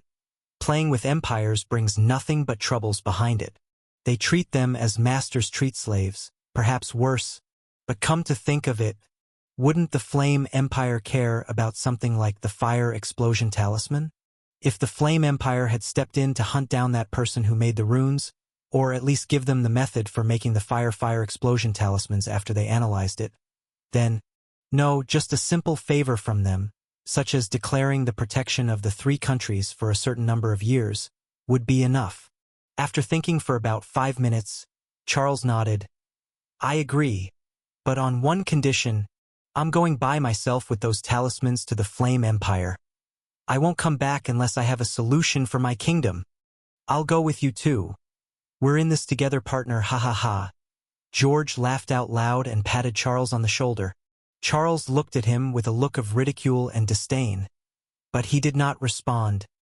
He knows that he went back to wanting a piece of cake now that a glimmer of hope has appeared, but to go with him and give him a piece of the cake is better than him heading towards the Black Sun and telling them their plans and what they intend to do, which will make them hasten their invasion. A big smile appeared on old Geoffrey's face. Good. Let's go together then when we come back. It will be the day the Black Sun perishes. Jura City. After a month, the Rune Master's training with Zara ended a week ago, and they all started to produce large quantities of level 6 Fire Explosion Talismans on daily biases, supported by the Soul Strengthening Technique and the Soul Replenishing Technique. While Zara returned to drawing the runes that are currently difficult for others to understand, like the Darkness, Vitality, the 1st and 2nd level Spirit Revitalizing Pills, and even the level 10 Fire Explosion Talismans. As for Robin, he spent the past month redesigning the Sound Rune by merging the one-time use seal with the sound pattern to produce the new desirable rune. Then trimming the Oath Rune to have only 1 slot available for use. That way it will be much easier and more affordable for most of the nobles. This was the longest and hardest piece of work, he had to do after his agreement about the funding that he discussed with the Patriarch and Billy previously. Although the process was known to him and its steps went smoothly, it took him a whole month to finish. The process of integrating the operating seal between the folds of the pattern was not easy at all. He had to put the seal in a way to affect the entire pattern and at the same time not spoil them, and for both work independently. Then the subject of the Oath rune, which was even more difficult, as he had to rebuild it from scratch. When he finished the design of the single-use sound rune, and design for the rune of the single-slot Oath tablet, he went to visit Zara and her apprentices immediately. And to his surprise, he found out that the first stage of the academy that can accommodate a few tens of rune masters was already finished a few days ago, and Zara took the new rune masters and reallocated there. There he chose 10 out of the 23 rune masters. They were the top 10 in terms of spiritual strength, and among the youngest as well. None of those chosen were of the old knights who were close to death. Then he spent 2 days teaching those 10 rune masters and Zara how to make the single-use sound rune and the single-use oath tablet, while the remaining 13 continued to work on the level 6 fire explosion talisman only. The selected 10 rune masters had a great deal of information about the world of runes and even some practical experience with drawing the level 6 fire explosion talismans, so teaching them was not as difficult as the first lecture he had to give at the conference hall. After he is done giving them the blueprints and even staying with them until Zara draws a sound talisman in front of him and tested it together, it was decided that they would spend an extra month practicing the new sound talismans with Zara before they started producing their own works. Just like that, these 10 formed the first elite group among the rune masters of this world, and after Robin was assured that everything was in place, he left them with peace of mind, and went to check about the other 13 rune masters with an extended visit this time. After a few hours of observing and finding out that they are already producing fire talismans in good quantities, and the productions doesn't seem to affect much after he took Zara from them. They have already become their own masters and would help each other if there is a problem. Everything was running perfectly, and thus, he returned to his home silently. It's time to go back to what he was doing before Billy interrupted him. Establishing the law pillars and breaking through to knighthood. Robin has been dreaming for a long time. Establishing the pillars of the 11th level with something intangible as the path of the truth was not easy, even though he is almost certain that there is nothing more left for him to explore in the first stage of the path of the truth. It is still difficult for him to link everything he knows together and have it to be firm enough to become his pillars for the next cultivation levels. This will probably take him some time, thought Robin after the first 2 days in meditating positions. The first that got to his mind at this stage is that there are a lot of things he wants to do now that are more important than him getting to the knighthood. But it is still a delay he has to go through. He did not want to pressure himself to break through to gain strength or to extend his life, as everyone else does, but to shorten the time for his next research. It's a long but inevitable investment, and it is more important to Zara than anything else. Robin previously decided to save Zara the major law of life, but very soon he realized how naive he was when he actually started trying to explore this path. Although the major law of life is not a master path like the path of truth, as the path of life is like any other, it has a major law and many minor laws branches, but it is one of the highest known paths without a doubt.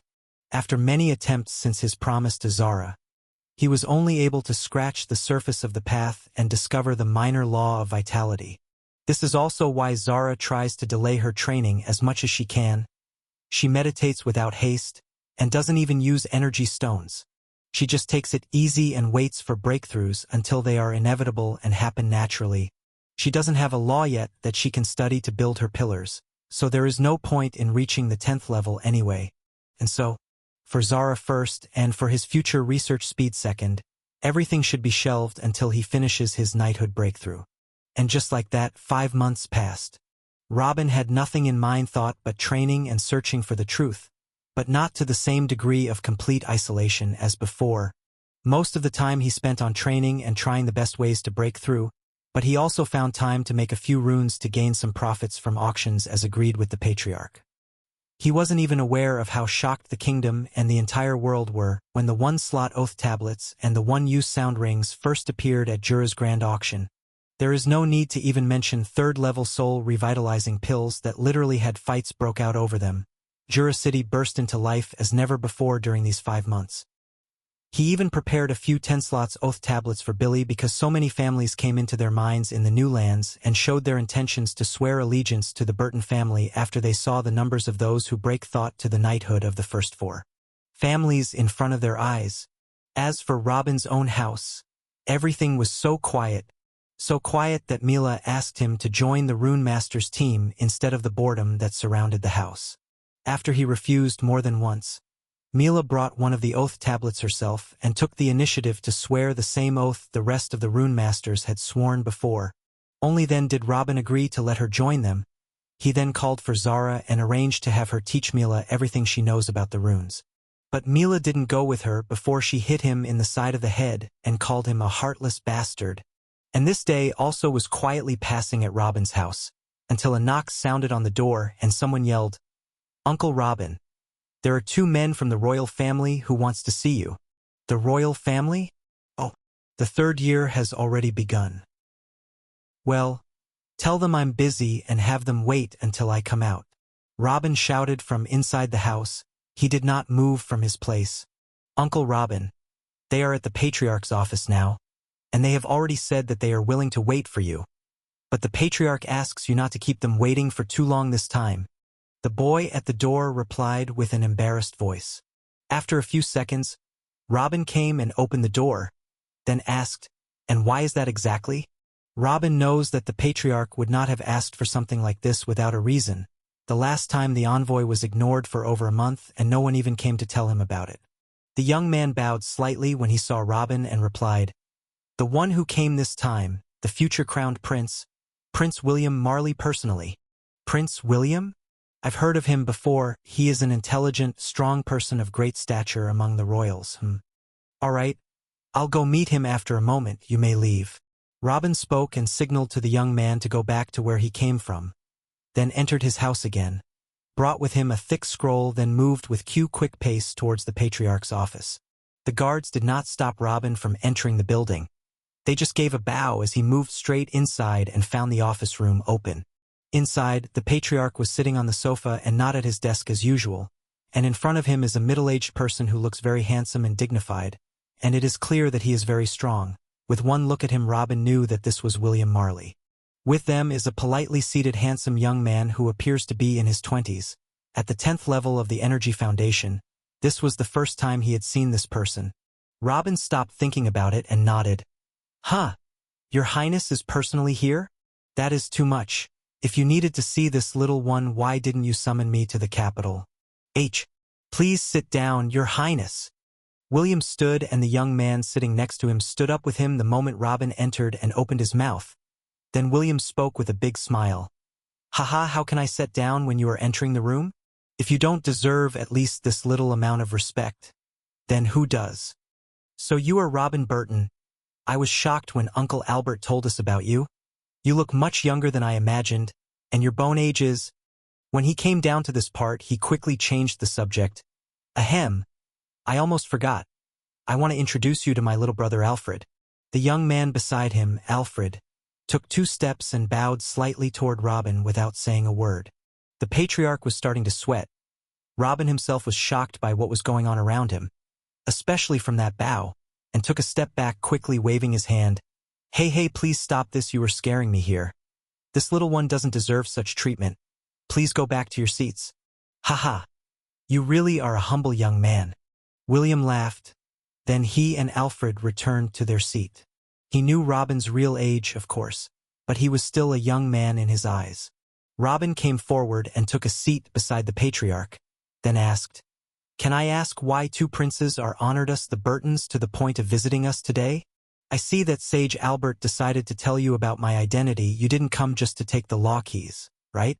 Does this have anything to do with what happened with the idiot who came to get the keys last time?" Robin was not comfortable about this. He was not comfortable with anything related to the royal family, actually.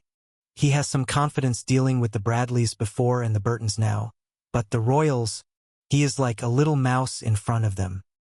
He succeeded in putting a show in front of Sage Albert using the sound talisman and acting as if he was fearless in front of death. That made Sage Albert appreciate his future and even protect him for now. But if he ever changed his mind, Robin's life is literally in the hands of the royals. A single decision could end him, and he hated that. And the thing is, he is not as fearless in front of death as before.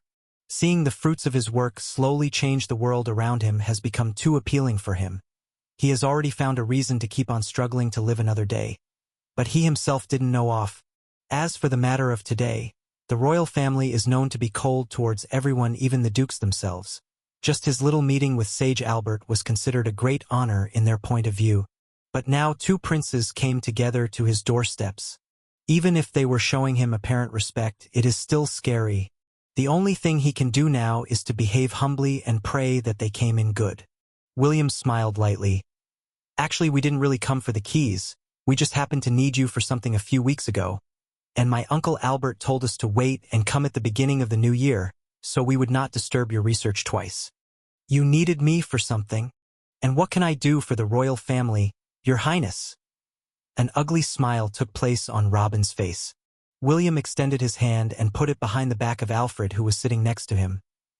My little brother here was about to form his knighthood pillars. When my uncle found out about this, he ordered him to stop and summoned us both. And he told us about you. Honestly, we are here to get your opinion on the subject of my little brother's breaking through to the knighthood realm. Do you think it's the most appropriate thing he can do? Robin couldn't stop himself from swallowing his saliva with a loud voice. That's what he was afraid of the most. William's little speech was not direct and malice hovering around it. But it was clear enough. They are here to take a law technique for Alfred to make his knighthood pillars with, and that law has to be stronger than the one that the royal family use. The royal family minor law is the 3rd stage. It is one of the 8 strongest minor laws in this world. Ahahaha. Who am I to give my opinion in something like that? But if you want my humble opinion, I see that the young prince has solid foundations, and he can attempt to build his pillars whenever he likes. Robin laughed strangely. William smiled and removed his hand behind his brother. The whole kingdom has heard a lot about Caesar's white flame, and we in the royal family have followed his news closely, and we are hearing even more about it after he broke through to knighthood and his strength reached a remarkable level for a knight at the 11th level. That flame, it's not a normal energy attack technique, it is a law cultivations technique, right?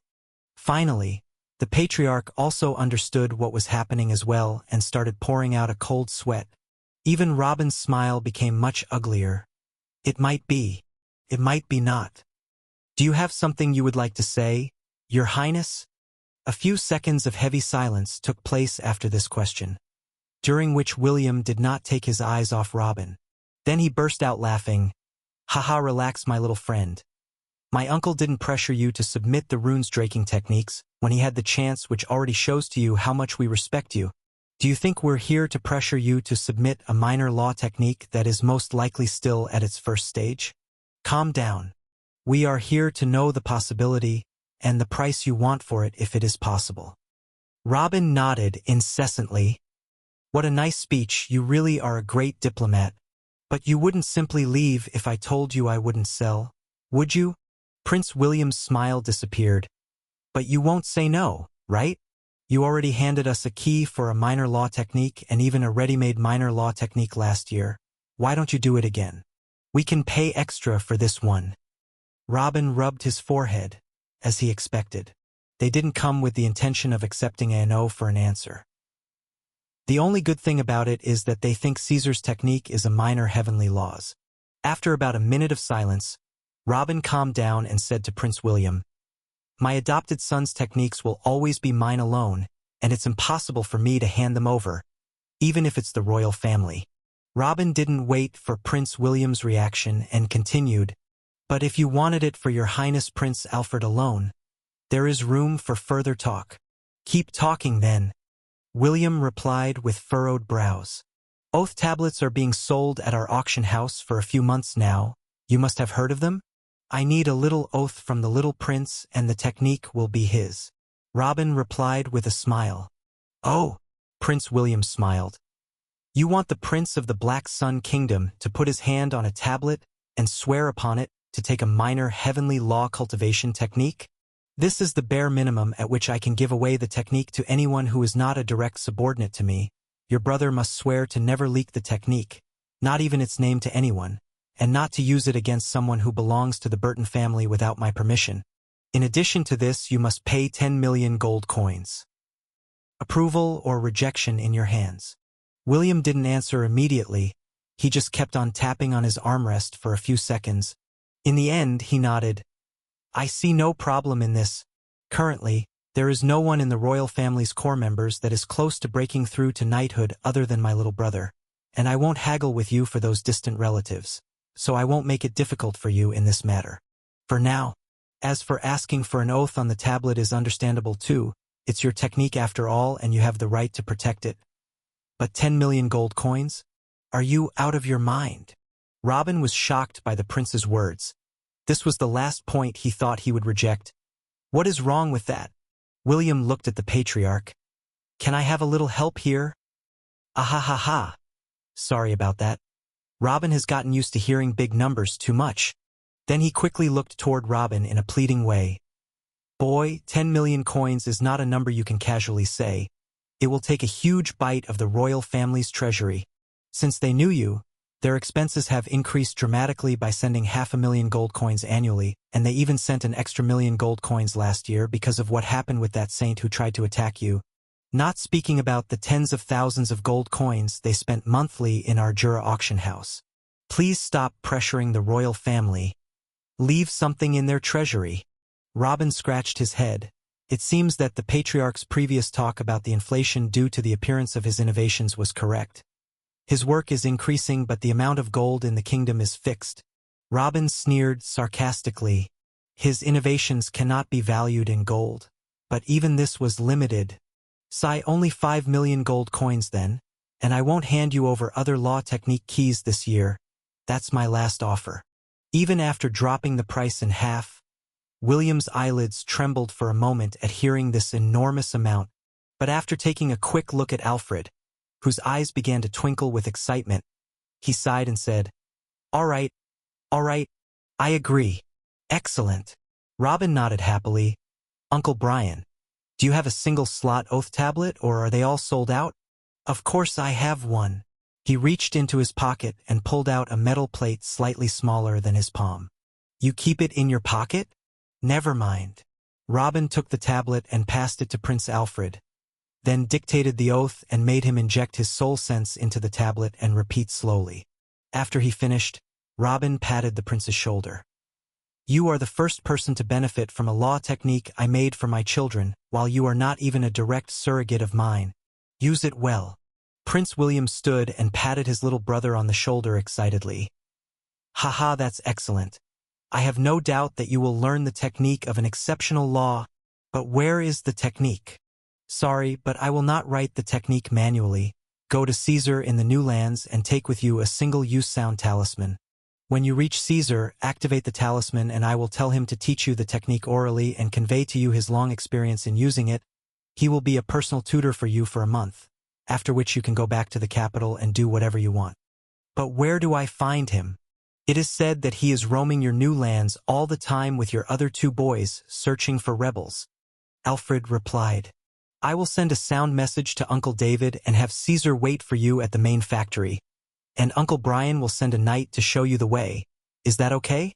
Robin pointed at the patriarch. Alfred nodded. All right. Robin turned back to look in William's direction and tossed the scroll he was still holding at him. These are the minor keys I've prepared for this year. Since we have agreed, I don't need to hand them over this year. Consider it next year's key. This will save you the trouble of sending someone to take it next year. Our 5 years agreement is almost done. Only 1 key to go. Then, after a few more pleasantries and formalities, Robin stood up and left the office, heading back to the guest house again. Robin returned to his seclusion and his oblivion to the speed of the passing of days. 2 months after his meeting with the 2 princes, the way to build the pillars of the path of the truth began to take shape before his eyes. Some of the things that were blocking his path were removed, and he had the general idea of how to build his pillars now. During the following month, he entered complete seclusion, in which he focused all his attention on building his pillars, not moving a single step outside his room the whole time. And on day 33, he finally did it. Robin Burton has officially become a level 11 knight. The first thing he did after he finished forming the 11th level pillars was not to test his strength and not check how far his life force had reached, but rather directly rose and lit a fire using some sheets from his bed. And the result was not what he expected. Robin did not hope for a big change after getting into the knighthood, as he only translated what he already knew and mastered to a solid form for a new cultivation level. That is it. All he wanted was to reduce research times and increase the strength of mental and spiritual a little bit as well. And he lit that fire to see if there was something cleared in a way that will reduce his research time as he was hoping. But what he saw in the fire was not what he was preparing for. This was not what he had been seeing before he became a knight. Or, more precisely, it is more than he had been seeing before. Everything he knows about fire is still in front of him more clearly than before, and the connection between the different 3D patterns in the main body is as clear as the sun in a clear sky. Perhaps if Robin had seen this earlier, he would have finished the perfect major fire heavenly law technique in a few months less. But what amazed him most is that his eyes can now penetrate deeper and see patterns in the flames that he could not see before. But at the same time, he felt that this does not mean that what he was seeing before was incorrect. After examining the patterns for about another 2 hours, he was sure that this was without a doubt the second stage of major heavenly law of fire. The second stage of a major heavenly law. This was no joke. Even for any minor heavenly law, no matter how weak it is, any law technique that has a second stage, meaning that it can be used to reach the realm of sainthood, this type of technique what gives the ancient noble families their stature. It is the top guarded possession for any duke family. It is invaluable even within empires. Robin has always been annoyed at thinking about the future of his children's law technologies, as it is the squeezes his intelligence and his efforts to discover the first stage of the law. He didn't leave a single pattern in sight that he didn't use. He even went the most inhospitable environment like volcanoes to make sure that he didn't miss a thing. After he finished the fire heavenly law technique the first time and after his head cooled down, a question was raised high. What will happen when he considers starting to research the second stage of any law? Was there even a second stage in terms of the pure patterns that he sees? If there isn't, then why are these second stage techniques are more powerful? Was the truth a path that will show him the beginning of the road, then he would have to take the long way afterward? In his previous assumption, he decided that when one of his kids reaches level 20, he will need to enter into seclusion for a few decades until he finds a way to reach the second level of one of those laws. But even though the patterns he sees now are a bit confusing, it was exactly as he used to see the first stage patterns before. If he has enough time, there is no doubt that he can find them all and compile them to make the second stage technique for one of the strongest laws that have appeared in this world. After breaking into the knighthood realm, Robin stayed in his room for a few more days, trying to get used to his new abilities and the new world view that unfolded before him. Also, his main path as a researcher did not prevent his curiosity from trying his new strength as a knight, but he soon became frustrated. His strength as a cultivator had increased, but not by much. It was just a little less than the ordinary increase in his previous breakthroughs.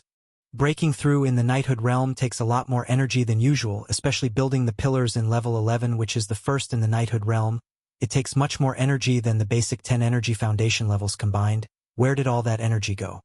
He knows that some of that energy would be used for reshaping the body of the knight to make it able to use the heavenly law he made his pillars with. For a human flesh able to release fireballs or adapt to extreme speed, it requires this kind of massive reshaping. Other than this, a portion of the used energy is for expanding the life force, and whatever energy is left after those 2 points will be used to expand the knight's future energy reserves and increase the amount of usable energy in every attack. This is the true power of a knight. As for the law of truth, it is something that affects the inner intuition and the eyes of its user. It is not something that the body has to be mutated for. So other than his eyes, he got out of this with no benefits for his body whatsoever. But that should have freed more energy to turn into expanded energy reserves and increased usable energy per attack. But that didn't happen. His eyes mutation has taken so much energy that it almost left nothing for anything else. Whether it is physically or energy-wise, Robin found himself far below an ordinary knight. But this did not bother Robin too much. Strength is not what he was hoping for when he chose the path of truth. And he can also use the path of truth in many indirect ways during a life or death battle like he did with that assassin before, which is the only important aspect for strength. Or that's what the weakest knight in history told himself anyway. After a whole week of building the pillars, Robin finally came out of his seclusion. The whole process took 8 months of his life, 1 month of them in complete isolation. This was more than he had expected when he decided to start, but at least he did it now and removed a great weight off his chest. Immediately after getting out of the room, he left his house without trying to find anyone in it, as Zara and Mila had left the house almost since the academy was built, and now they spend most of their time there and don't come back unless they want to sleep. Especially after Mila started learning higher-level runes directly from Zara and started helping her prepare the monthly auction sales. The first thing he did was that he headed directly towards the academy, smiling and nodding his head towards those he met along the road, and his smile increased when he saw the building in front of him. The last time he got to this place was after building the first section of the academy, but now the building is huge in every sense of the word. It wouldn't be an exaggeration if Robin said that this was the largest building he had ever seen after the royal palace. This place is specially equipped to contain the lives of 1,000 rune master inside it, in terms of living, working, resting, places for chatting and exchanging ideas, and even huge lecture halls. Robin went straight in, undisturbed by the guards, and began examining every little detail in the academy alone, and nodded with satisfaction at what he saw. "Robin, the guards just told me that you came to the academy. When did you leave? And why didn't you summon us?" You are a knight." Mila's voice came from behind Robin as he was inspecting one of the large lecture halls. Robin turns and finds Mila standing with a brush with her hands stained with dark green ink, and there are a few spots on her clothes as well, and he bursts into laughter. "Haha! Looks like I made the right decision not to summon you too. I see that you started practicing Vitality Rune now? Humph! Stop making fun of me or else." Mila takes a few steps, picking up the brush and moving it in the air. Robin quickly took a couple of steps back, fearing the ink would come on his clothes. "Whoa, all right, you and I will stop. Why did you think I was making fun of you? You look better when you work hard and not lazing around all day. I'm going to Uncle Tim's restaurant. Do you want to come? And where is Zara? Who was lazing around all day?" Zara is currently busy teaching the elite class about the Vitality Rune. I already understood everything and made 2 Vitality Talismans so far, but I expect she still has to spend some more time with them. "Wait, I'll wash up and go get her with us." And she was about to turn around and leave, looking very excited. Not every day Robin comes and asks her to go out with him. No need, work is more important. I will make it up for her with another dinner later. As for you, if you finished your lectures and work for today, then come with me. I will wait for you outside the academy in half an hour. Okay. Then Mila turned and walked away, and Robin went back into roaming the academy, examining his heritage. Come here. I have the best clothes and... Oh, good morning, Sir Robin. Come. Hello, Uncle Robin. Thank you, sir. My family and I are praying for you. Haha. How are you, Robin? Thank you. Thank you so much. Walking in the city streets with Mila is not as noisy as it was at first. For the past year, Robin used to go out and walk with her around the city until everyone got used to it, just as the city itself has become crowded with saints coming from all over the kingdom to follow the auctions. So seeing strong saints like Mila in the streets is no longer a strange thing. But what made Robin amazed is the thank you that is repeated by many of those he meets on the streets. This phenomenon has been going on for a while and Robin never thought of it. But it appears that it increases significantly with every time he gets out, which made his suspicion increase this time. Today, out of every 10 people who greet him, about 7 of them thank him. For what? No one of the commoners or even his weak relatives are supposed to know about his innovations. Even after he finished his meal and paid the 50 gold coins, Jack told him that he will make many people thankful for this today, which made Robin look at Mila and find her stifling her laugh by his side. And after his first step in the street after leaving the restaurant, the strange phenomenon came back. He came to the restaurant again. What a great man! Thank you! After walking for about 200 meters and the phenomenon continuing, Robin couldn't hold himself anymore and grabbed Mila's arm. Okay, that's enough. What do you know and don't tell me? What are all these people thanking me for? Is there any news leaking out about what I'm really doing? Ha ha ha ha. You finally can't stand it anymore. You bit smart man? I was expecting your facade of indifference to last for another 2 months. Mila. His voice got colder. Hee, all right, I will answer. But talking won't help. Come with me. Mila put her hand on his shoulder and wrapped him in energy, then quickly sped towards the north of the city. After about a minute, they both landed on a tall building overlooking a large open piece of land, where there was nothing but a large tent with a sign * Robin Burton's Charity *, and in front of the tent, a large number of women and children were sitting. Robin was extremely surprised by the sign and looked at Mila. What is going on here? How are those people? And what charity is this? I know nothing of it. Why are they using my name? Don't you remember what I said to Jack Burton about what he does with your money? Use it to feed the poor. Do you know how much food can those 50 gold coins buy for ordinary mortals? What? Robin didn't expect this answer. They took my words seriously that day? Of course they did. Since that day you have been visiting them continuously. At some point you were visiting them at least once a week. All that gold were converted to meals for the poor and distributed here at lunchtime every day. The official lunchtime is in an hour from now. You can wait and watch. Many of the poor in the northern part of the city and their families will gather here to take their rations for today. It is unfortunate that the 50 gold coins aren't nearly enough for everyone, and you don't even go there daily, so the food is also limited. I think that every family has the right to take a meal once every 2 weeks or so. It was made that way so that the food would reach everyone who is in need.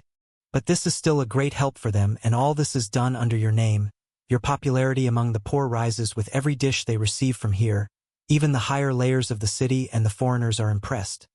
When someone hears about this initiative from you, nothing comes on their tongues except for praise. This. Robin felt his legs run weak and sat in his place on the roof watching the women and children sitting in front of the tent waiting for something to eat. Robin remained in his place for more than half an hour. It was long enough to see people began to gather from all sides in the open piece of land.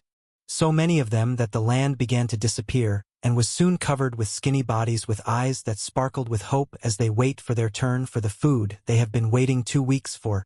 Robin didn't know how he was feeling. He accidentally did something great with that suggestion and that little money.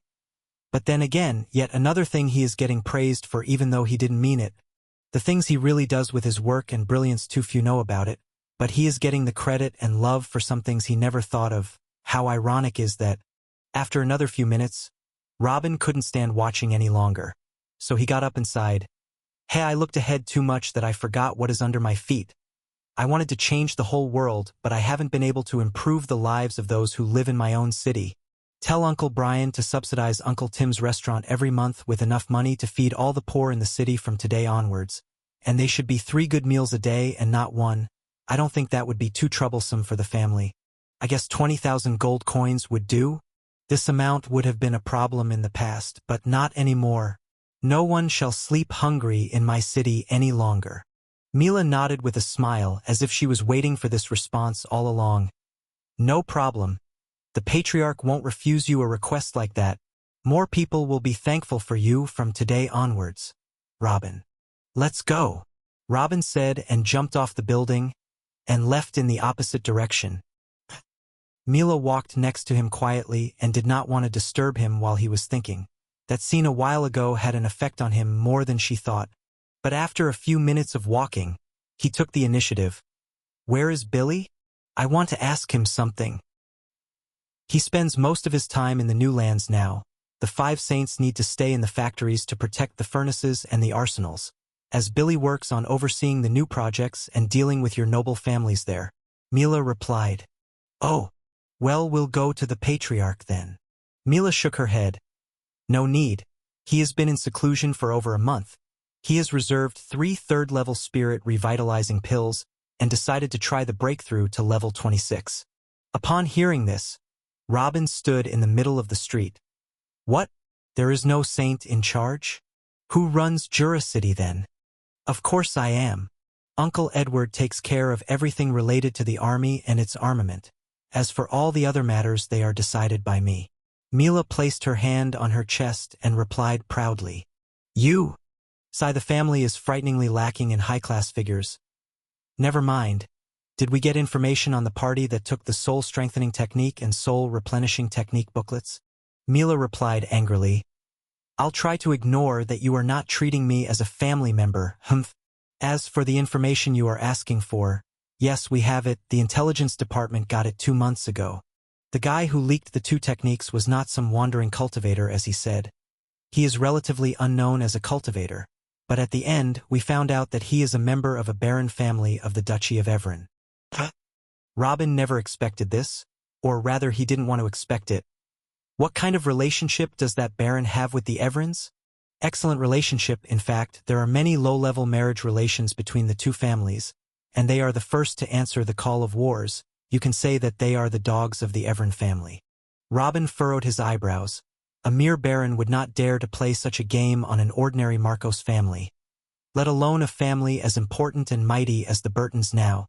After a few seconds, he started to move forward again and asked, the Duchy of Evren. They are the border duchy with Doliver, right? We need to pass through their lands every time we enter or exit our new lands. What is our current relationship with them? Mila shrugged. Not so bad really. We don't have the best of relations, but at least there is no hostility on the surface. They attend all the auctions we are holding and win a few talismans every month. Though every now and then there are squabbles at the frontier with our new lands when the wagons loaded with the classified weapons or battalions of our armies try to get in or out from there. No deaths we involved, but they are just not flexible at all. Just 3 months ago, they seized a wagon full of classified weapons and kept it with them for a whole week with ridiculous excuses before returning it to us after some pressure from Patriarch Brian. Even my uncle Edward had to intervene in this and threaten to involve the Bradleys in the situation. And currently, they restrict the passage of our classified weapon wagons from their lands to once a month for security reasons. We currently have to collect all our work in the factories over the course of the month and send it in one big caravan made up of several wagons. Robin's features turned upside down. That was totally unexpected. Robin was angry that the 2 techniques he worked hard to make had gone missing, but he wasn't worried. Even if the 2 techniques fell into the wrong hands, there is no problem really, even if they have ways to strengthen and replenish the soul. So what? What will they do with those souls? The actual problem comes after the 2 techniques fell into the hands of one of the forces. An inevitable question would arise. What do we do with those souls after they are strengthened? Whoever that will have those 2 techniques will enviably make the connection with the Burtons asking to hire cultivators with strong souls. Why would the Burtons gather those special cultivators and even empower them more? To make something special. And what do the Burtons do have and can be called special that others don't? Talismans. The whole process won't be a mystery anymore. If that force who takes the 2 techniques has any smart person, he would start questioning the old man in the mountain myth and look at the Burtons themselves more. And this is what Robin feared most, that this organization would try to penetrate their ranks and try to find out more than they should. And this is what is happening now. It is clear that the Duchy of Evren has begun to seek answers to the new questions that began to arise. There is no longer any doubt that they were the ones who took the 2 techniques. And without room for any doubt, this won't be the last time he will hear Evren's name with something he doesn't like. The Duchy of Evren. Robin muttered in a low voice. Mila was silent for a few minutes to give him a chance to think, then spoke. I know what you are thinking. It's easy to make the connection. Those techniques are most likely taken by the Evren family. The Patriarch thought the same when he heard the report as well, but it's hard to act. Extremely hard. Robin nodded. There is no evidence that they took the techniques, and even if there is evidence, you can simply refuse to hand them over. Even if we mess with that Baron family now, we would gain nothing. I'm generally not worried about what they can do with those 2 booklets. They are worthless without putting them into use by crafting the talismans, but I'm afraid they will go further after they have tasted their first success. Appoint a few men from the intelligence department to collect only information about the Duchy of Evren. Watch their movements closely. The way they deal with our caravans that cross to the new lands, what they do at the auctions. Tell me if there are escalations on their part. Mila shrugged. I will do as you say. Thank you, sir. I wish there were more benefactors like you. Robin nodded with a smile to the passers-by, then spoke to Mila. Is there something in the family that warrants my personal intervention? Yeah, you made the 3010 slots oath tablets and handed them over to us a few months ago. Billy took only 20 of them to the new lands in case if new families wanted to join our panel. After they all saw that the first 4 families that joined us started gaining knights, lands, etc. They also came to take the oath and received the minor heavenly law technique. During these months we have been able to win 17 more families to be our nobles in the new lands. As for me, I booked 10 tablets here in case new potential rune masters came while you were in seclusion. At first, everyone said 10 tablets were too many for that and I almost sent the rest to Billy. But the strangest thing happened. During the past 8 months, more than 300 cultivators that matched the specifications came to work for us. 300 of them? Robin was shocked by the number and stopped for a moment in the street. During his previous year of seclusion, they could barely gather 56 individuals. Mila nodded. This shocked us too. Up till now we still don't know how that happened. I personally think it was the new enormous academy that is starting to gain fame for being mysterious, or maybe seeing that our inscription masters were treated with respect and really received what they were promised. The important thing is that more than 300 individuals came to work, and because you were busy, I and Zara took over the task. We told them about the oath they had to say and about the benefits for them and the powers behind them if they joined us, etc. The whole process was easier with them because they already have knowledge about the oath tablets as they are sold in auctions for a few months now. In the end, 149 individuals agreed to stay and work with us. 100 of them took the oath. 8 of them died because of trying to break the oath. Then another 8 took their place. And the rest of the 41 are waiting until we provide them with tablets to swear upon and start their learning. Does this mean, excluding you and Zara, there are 123 rune masters that are working on the talismans now as we speak? Robin asked hesitantly. That is partially right. Some of them are still in the training period though. The older rune masters are still teaching the new ones what they know. But in general, yes, we currently have 123 rune masters, Mila nodded. Even in Robin's wildest dreams, he didn't think the rune masters could reach that number. If each of them made 1 fire explosion talisman per day, then the total number at the end of each month would be, hey, where did you go in your mind? Mila poked him a few times in the side of his head. No, nothing. You say there are 41 individuals waiting to take the oath? That means you need 5 oath tablets of 10 slots, right? Mila nodded. Billy sent 50 new tablets of the 10-slot size. They are all waiting for you. Robin rubbed his chin. At this rate, he would still need to draw the 10-slot tablets in weekly biases alongside those single-slot he need to make for sale. After a few seconds, he sighed. Forget it. I'm going to make the 5 tablets for now. Then I will leave the rest to you. You are a saint and Zara has a lot of experience with the runes now. I will teach you how to make the oath tablets yourself. I wish one of you will catch it. Excellent. Mila was very happy with Robin's statement. After the increase in the numbers of the masters of talismans, her role in Zara became much more limited, and with every new rune the rune masters start to produce, their role between them becomes less. It's about time they both specialize in something new. After entering the administration area, Robin made a detour toward the guest house, but Mila stopped him. Where do you think you're going? Home. Robin was surprised by the question. Hey, come on. Then she pulled his arm in the opposite direction. Soon, a heavily guarded luxurious palace with a nice frontal private garden appeared in front of them. The palace wasn't very big, but it was undoubtedly one of the largest buildings in the administrative area, excluding the academy of course. After a few seconds of looking around he understood something and gasped. This? Right, it's our home. Mila had a big smile. She had worked so hard to supervise every little thing in the palace. She made it a better version of her former mansion in Bradley Pearl City. Robin looked at her out of the corner of his eye. You mean my house? Aren't we one, honey? Come on. Show me the house from the inside. Then I quickly pulled him inside. Robin took a vacation from training, research, and very much everything he used to do, as he fully focused on teaching Mila and Zara how to make the oath tablets. After making the simple version of the sound talisman, he would draw the multi-use version only for money, but he now has to draw only 2 things. the third level of the spirit revitalizing pill, and the oath tablets. If he can make them successfully draw the oath rune, then it will be only a matter of time for them to be able to draw the spirit revitalizing rune as well. As such, investing some time on them for now will surely pay in the future. But the sometimes took more than he expected. The subject was not easy for them, as this was the first time they drew something related to the soul. It was much more complex than the level they were accustomed to. It is like asking a kid in the first level of Energy Foundation to study the third stage of a heavenly law technique. And the inevitable happened. After the first week of trying, the two failed miserably. But Robin didn't give up on them. He decided to change his strategy. He would spend a few hours daily trying to enhance their craftsmanship of the runes as a whole by solidifying their foundation.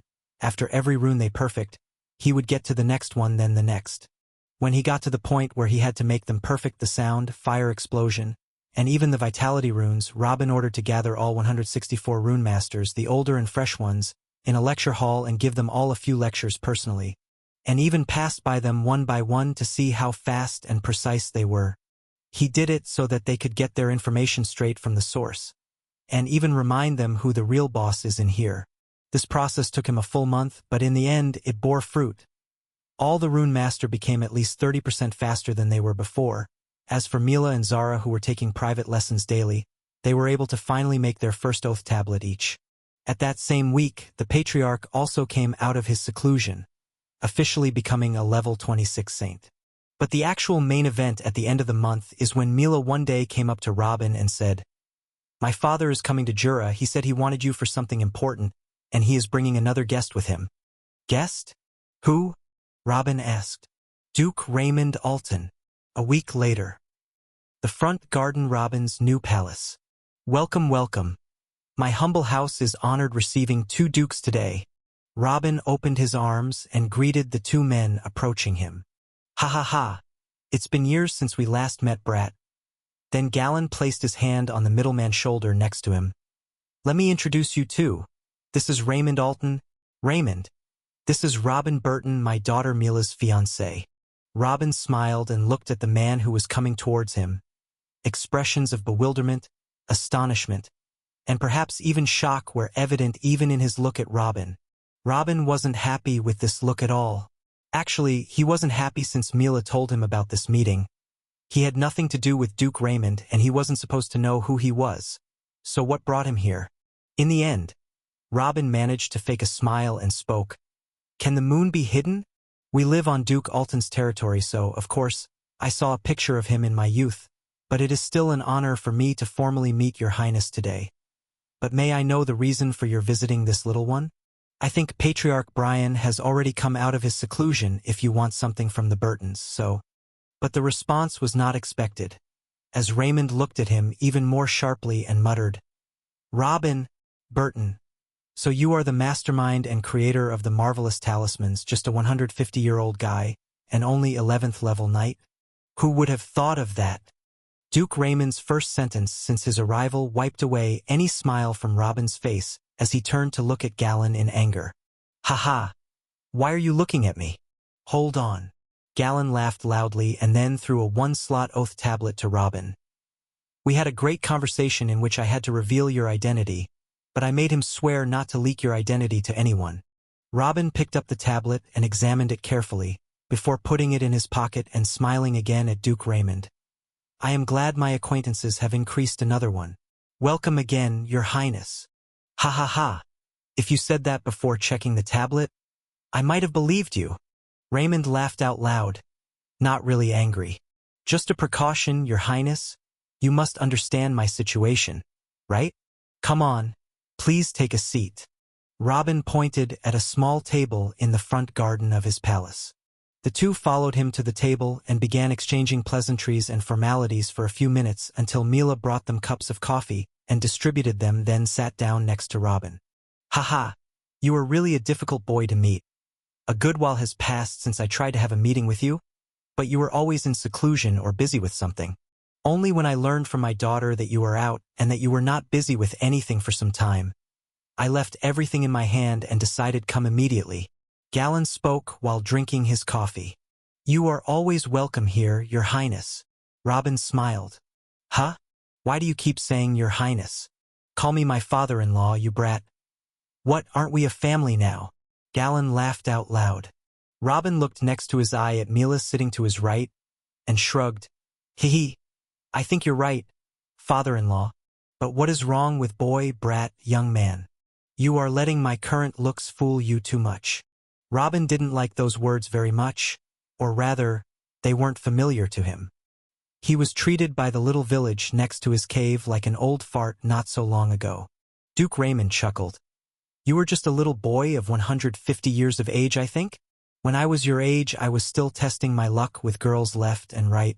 You can't imagine how shocked I was when I found out you were the talisman maker. Galen needed a few minutes to convince me of that. Ha ha ha, don't remind me of the past. Raymond, 150 years is nothing to the nobles. It might be the end of the life of an ordinary cultivator of the 10th level.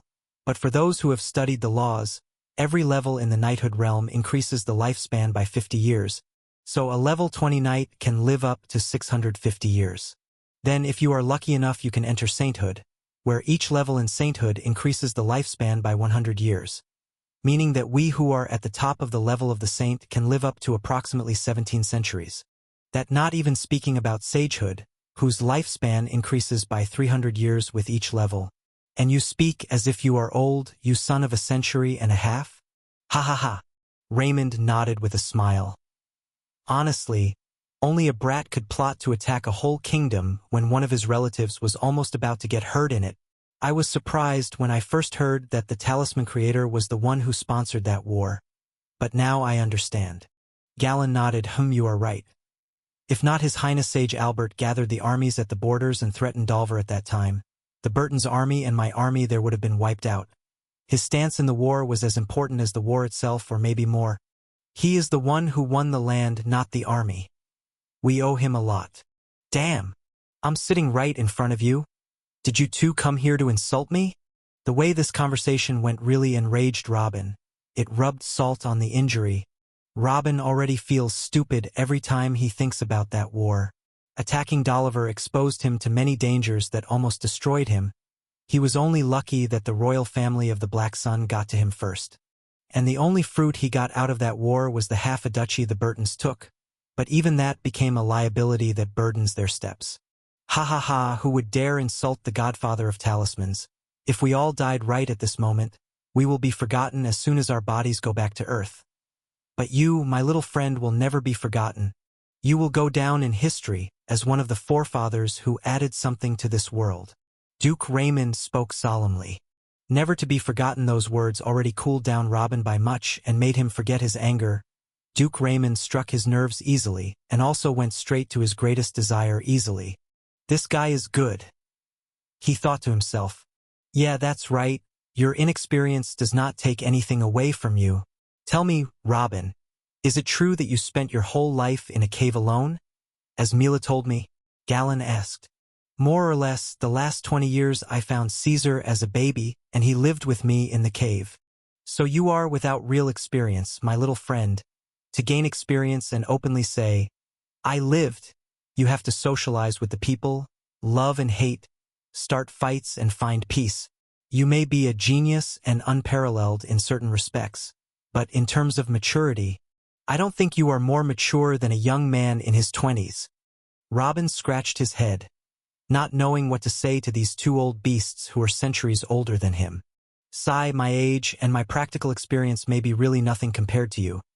But I know that I have what it takes to make up for this. You both come here on your feet to see me, right?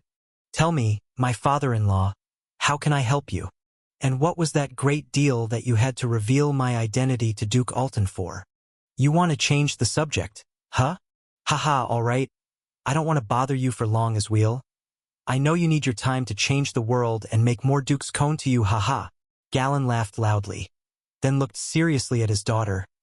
Get out of here, girl. Go cultivate or something. What? Why? I arranged this meeting. I brought you coffee. Mila objected as soon as she heard her father's words. I want your fiancé with something important. I don't want him to think that I will use you to pressure him. Don't worry, I will tell you later the outcome of the meeting. Still gesturing her to leave as he spoke. You! Mila hit her foot on the ground and left. Her appearance made Robin burst out laughing.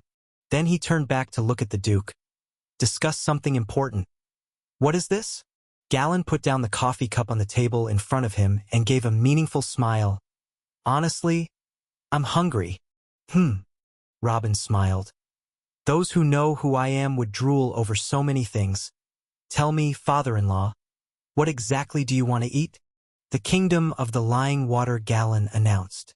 Robin was shocked by the Duke's reply and his smile vanished.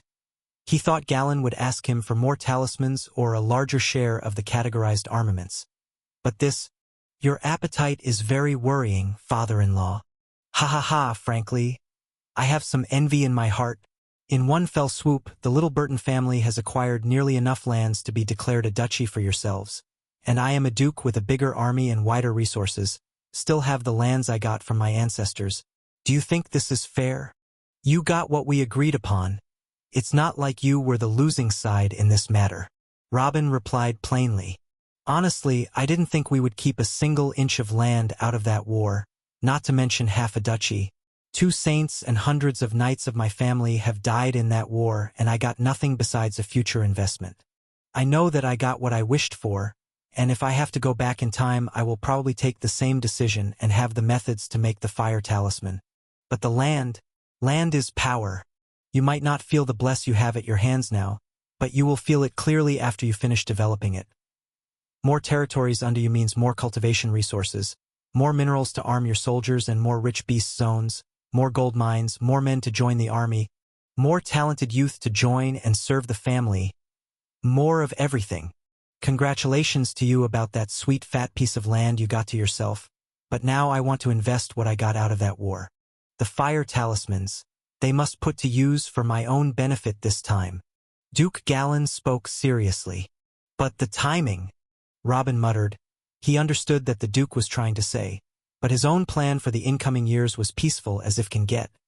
He already gained enough land for the family to grow and expand their base upon for the next few generations.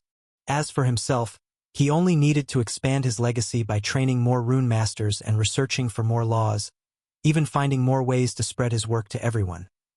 Now is the time to relax and gain the fruits of the past 150 years. Galen smiled. What about it? Is there a better timing? The prestige of the Black Sun Kingdom among the other kingdoms is at its peak right now, and everyone is still waiting for any move from us.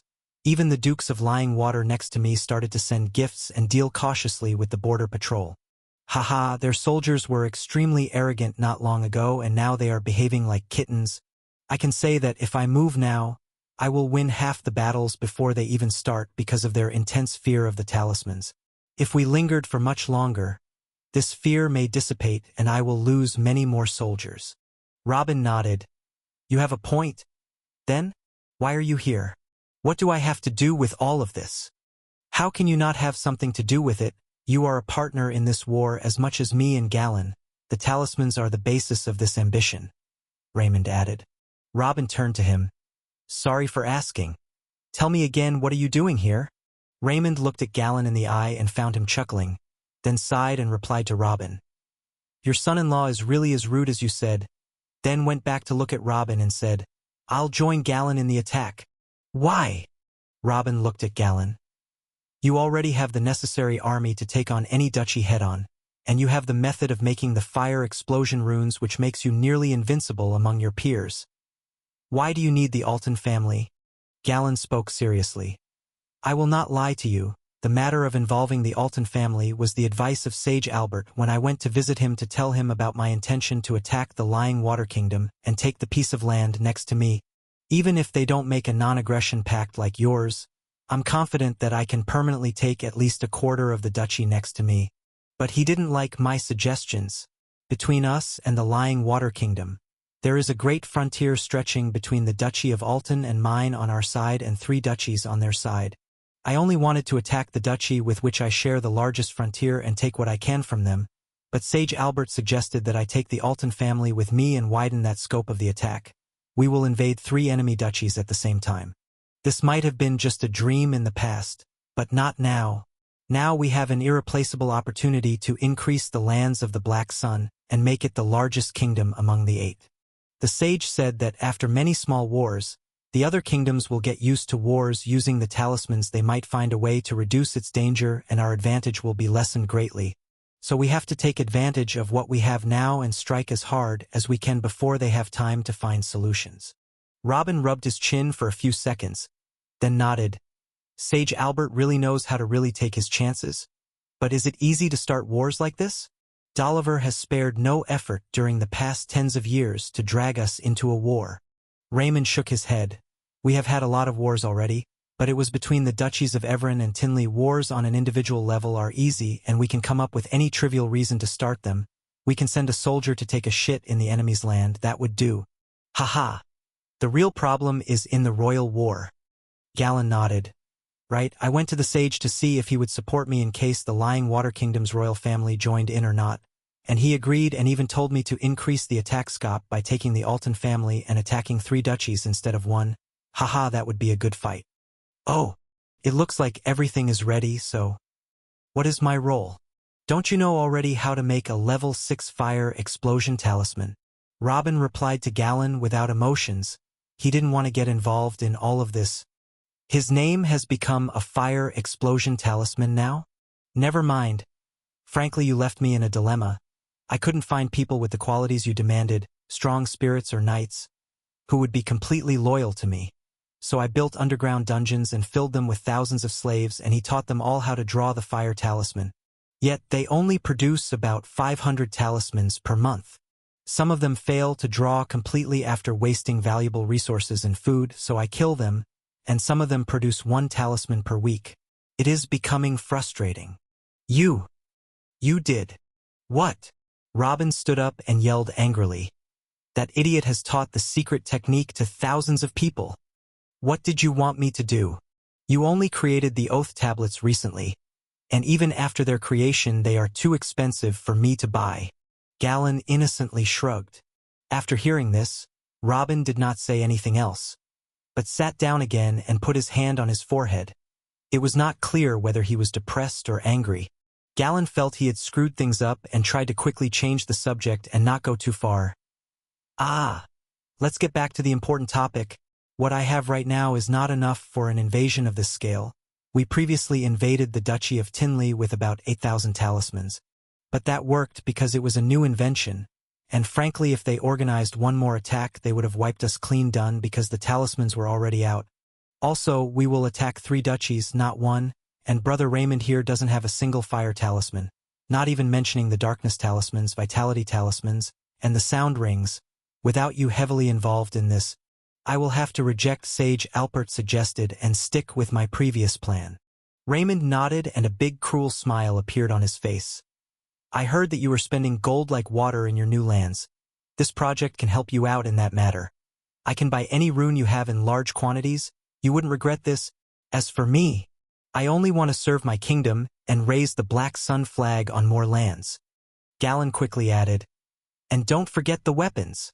I am currently purchasing from you 10% of all the production of your factories, and the royal family purchase another 10%, and the rest is given to your own army. You need to raise the percentage you give me, at least for half the production of the factories, until the war begins. Raymond nodded with a smile. I have heard a lot about the mysterious categorized weapons factories in your new lands. I would love to participate with Duke Galen in buying this percentage to support our efforts for the kingdom. Robin slowly tapped his cheek for more than 2 minutes in silence as he looked at the dukes sitting in front of him.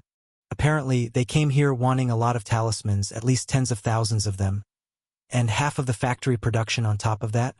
This was not hunger, but gluttony. Finally, Robin asked, when do you intend to start the attack?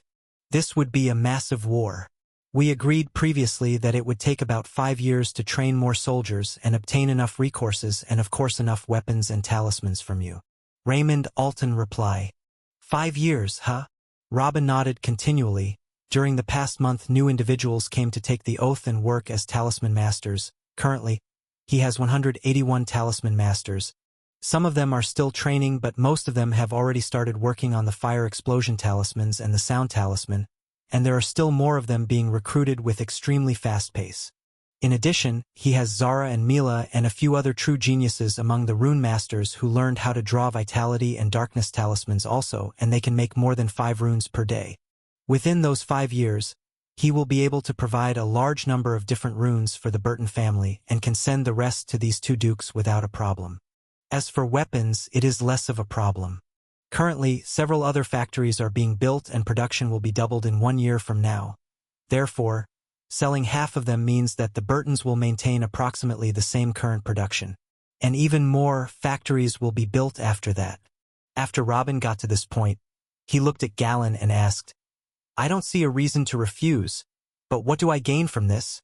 Although we will take huge quantities, we are willing to buy everything at the standard market price." Raymond looked at Galen and then turned back to Robin and replied, "Obviously, what else?"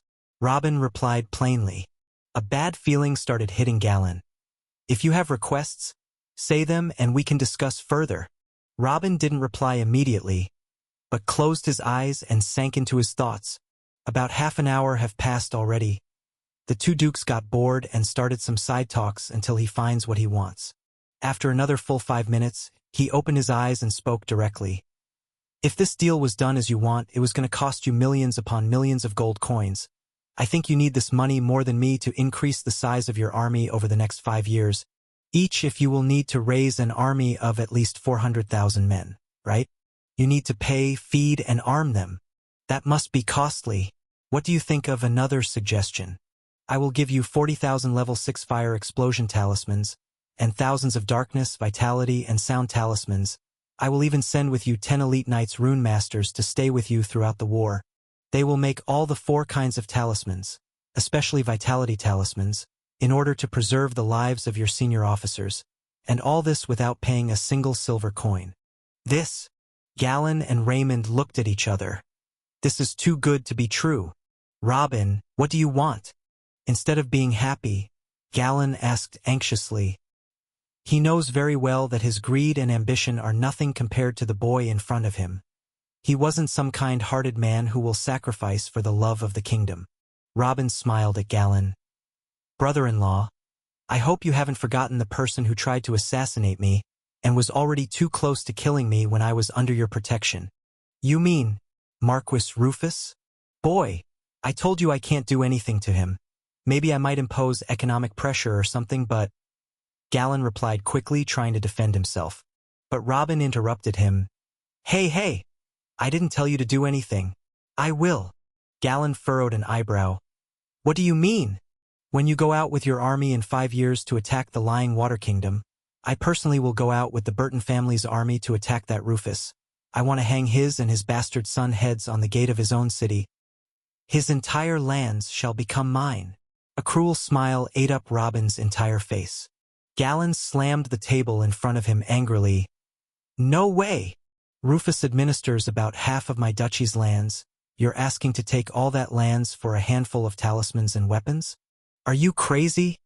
You are going to build a huge army, armed with tons of formidable categorized weapons and talismans, to take part in an attack on 3 duchies. If you do not succeed in conquering them all, then at least you will take a whole duchy. Then what if I take half of one from you? That land is passed down in his family since ages, and he is only a follower of you in name. All you do is take taxes from him and give it to the royal family. All this does not matter to me. I want to expand the family lands, and you say that you will take half of what I already have. Forget about it." Galen replied angrily. "Father-in-law, I came back from the brink of death when I was under your protection, and yet here we are, and we are still together, and our relationship is even closer. But I have not forgotten what happened. I kept silent for 3 years now because I know how sensitive his position is, and that the death of a marquis is something that would draw a lot of attention, and I can't get out away with it. But it's different now. The royals know my real value, and the whole kingdom will be busy with the huge war outside. It is the perfect opportunity. This guy intends to kill me because I'm related to Caesar. I bet he and his stupid son are still planning to kill both of us. Maybe even kill Theo and Peon because they are Caesar's brothers now. What should I wait for? Until he succeeds? Duke, if you can't take revenge for me for being attacked under your watch in your own institution, then let me take my own. I must kill that person at all costs, or I will always be worried about my sons." And after I spend the family's resources on killing the last man in their family, and thousands of our men are inevitably martyred in the war while the kingdom witnesses this, I must keep a piece of land, or I will look like a fool. You don't want your son-in-law to look like a fool, right? But I understand your concerns. What about this? 45,000 of the fire explosion talismans. I will send with you 20 rune masters, and I will take only 2/3 of Rufus' lands. Robin spoke without stop. Galen felt like he had taken a hit. He was planning to make Robin feel guilty for not giving him a piece of the new land in Dolliver to make him pump more support. But it seems like Robin is using the same tactic against him now. Should I pretend to see nothing while you attack my duchy's lands and kill my nobles, Robin? Secondly, even if you could take his lands with the force of the army, you wouldn't be able to kill him. Rufus is a saint of the 29th level. Galen said in a low voice. That is why I said I will march after you start your war. No one will blame you for not interfering, and I will apologize to the Bradleys afterward and return to you a lot of the lands I took and even a lot of gold in front of the whole kingdom. Then you can reply that you understand it was a personal grudge between the Burtons and the Rufus family, and the matter ends just like that. As for how to kill him, that's my problem. If I can't think of a way until the 5 years limit is finished, I will cancel the project and you will have what you want for free. What do you think of my offer? Take 1/10 of their lands. This is a good compensation for not being able to protect you that day. Don't exaggerate any further, Galen said angrily. Give me half their lands and I will teach you how to make the 5-second darkness talismans. Robin responded quickly. Raymond Alton quickly turned to Galen again to see what will be his reply. This conversation took a turn he had never expected. Was this the same kid they were mocking for being too young a few minutes ago?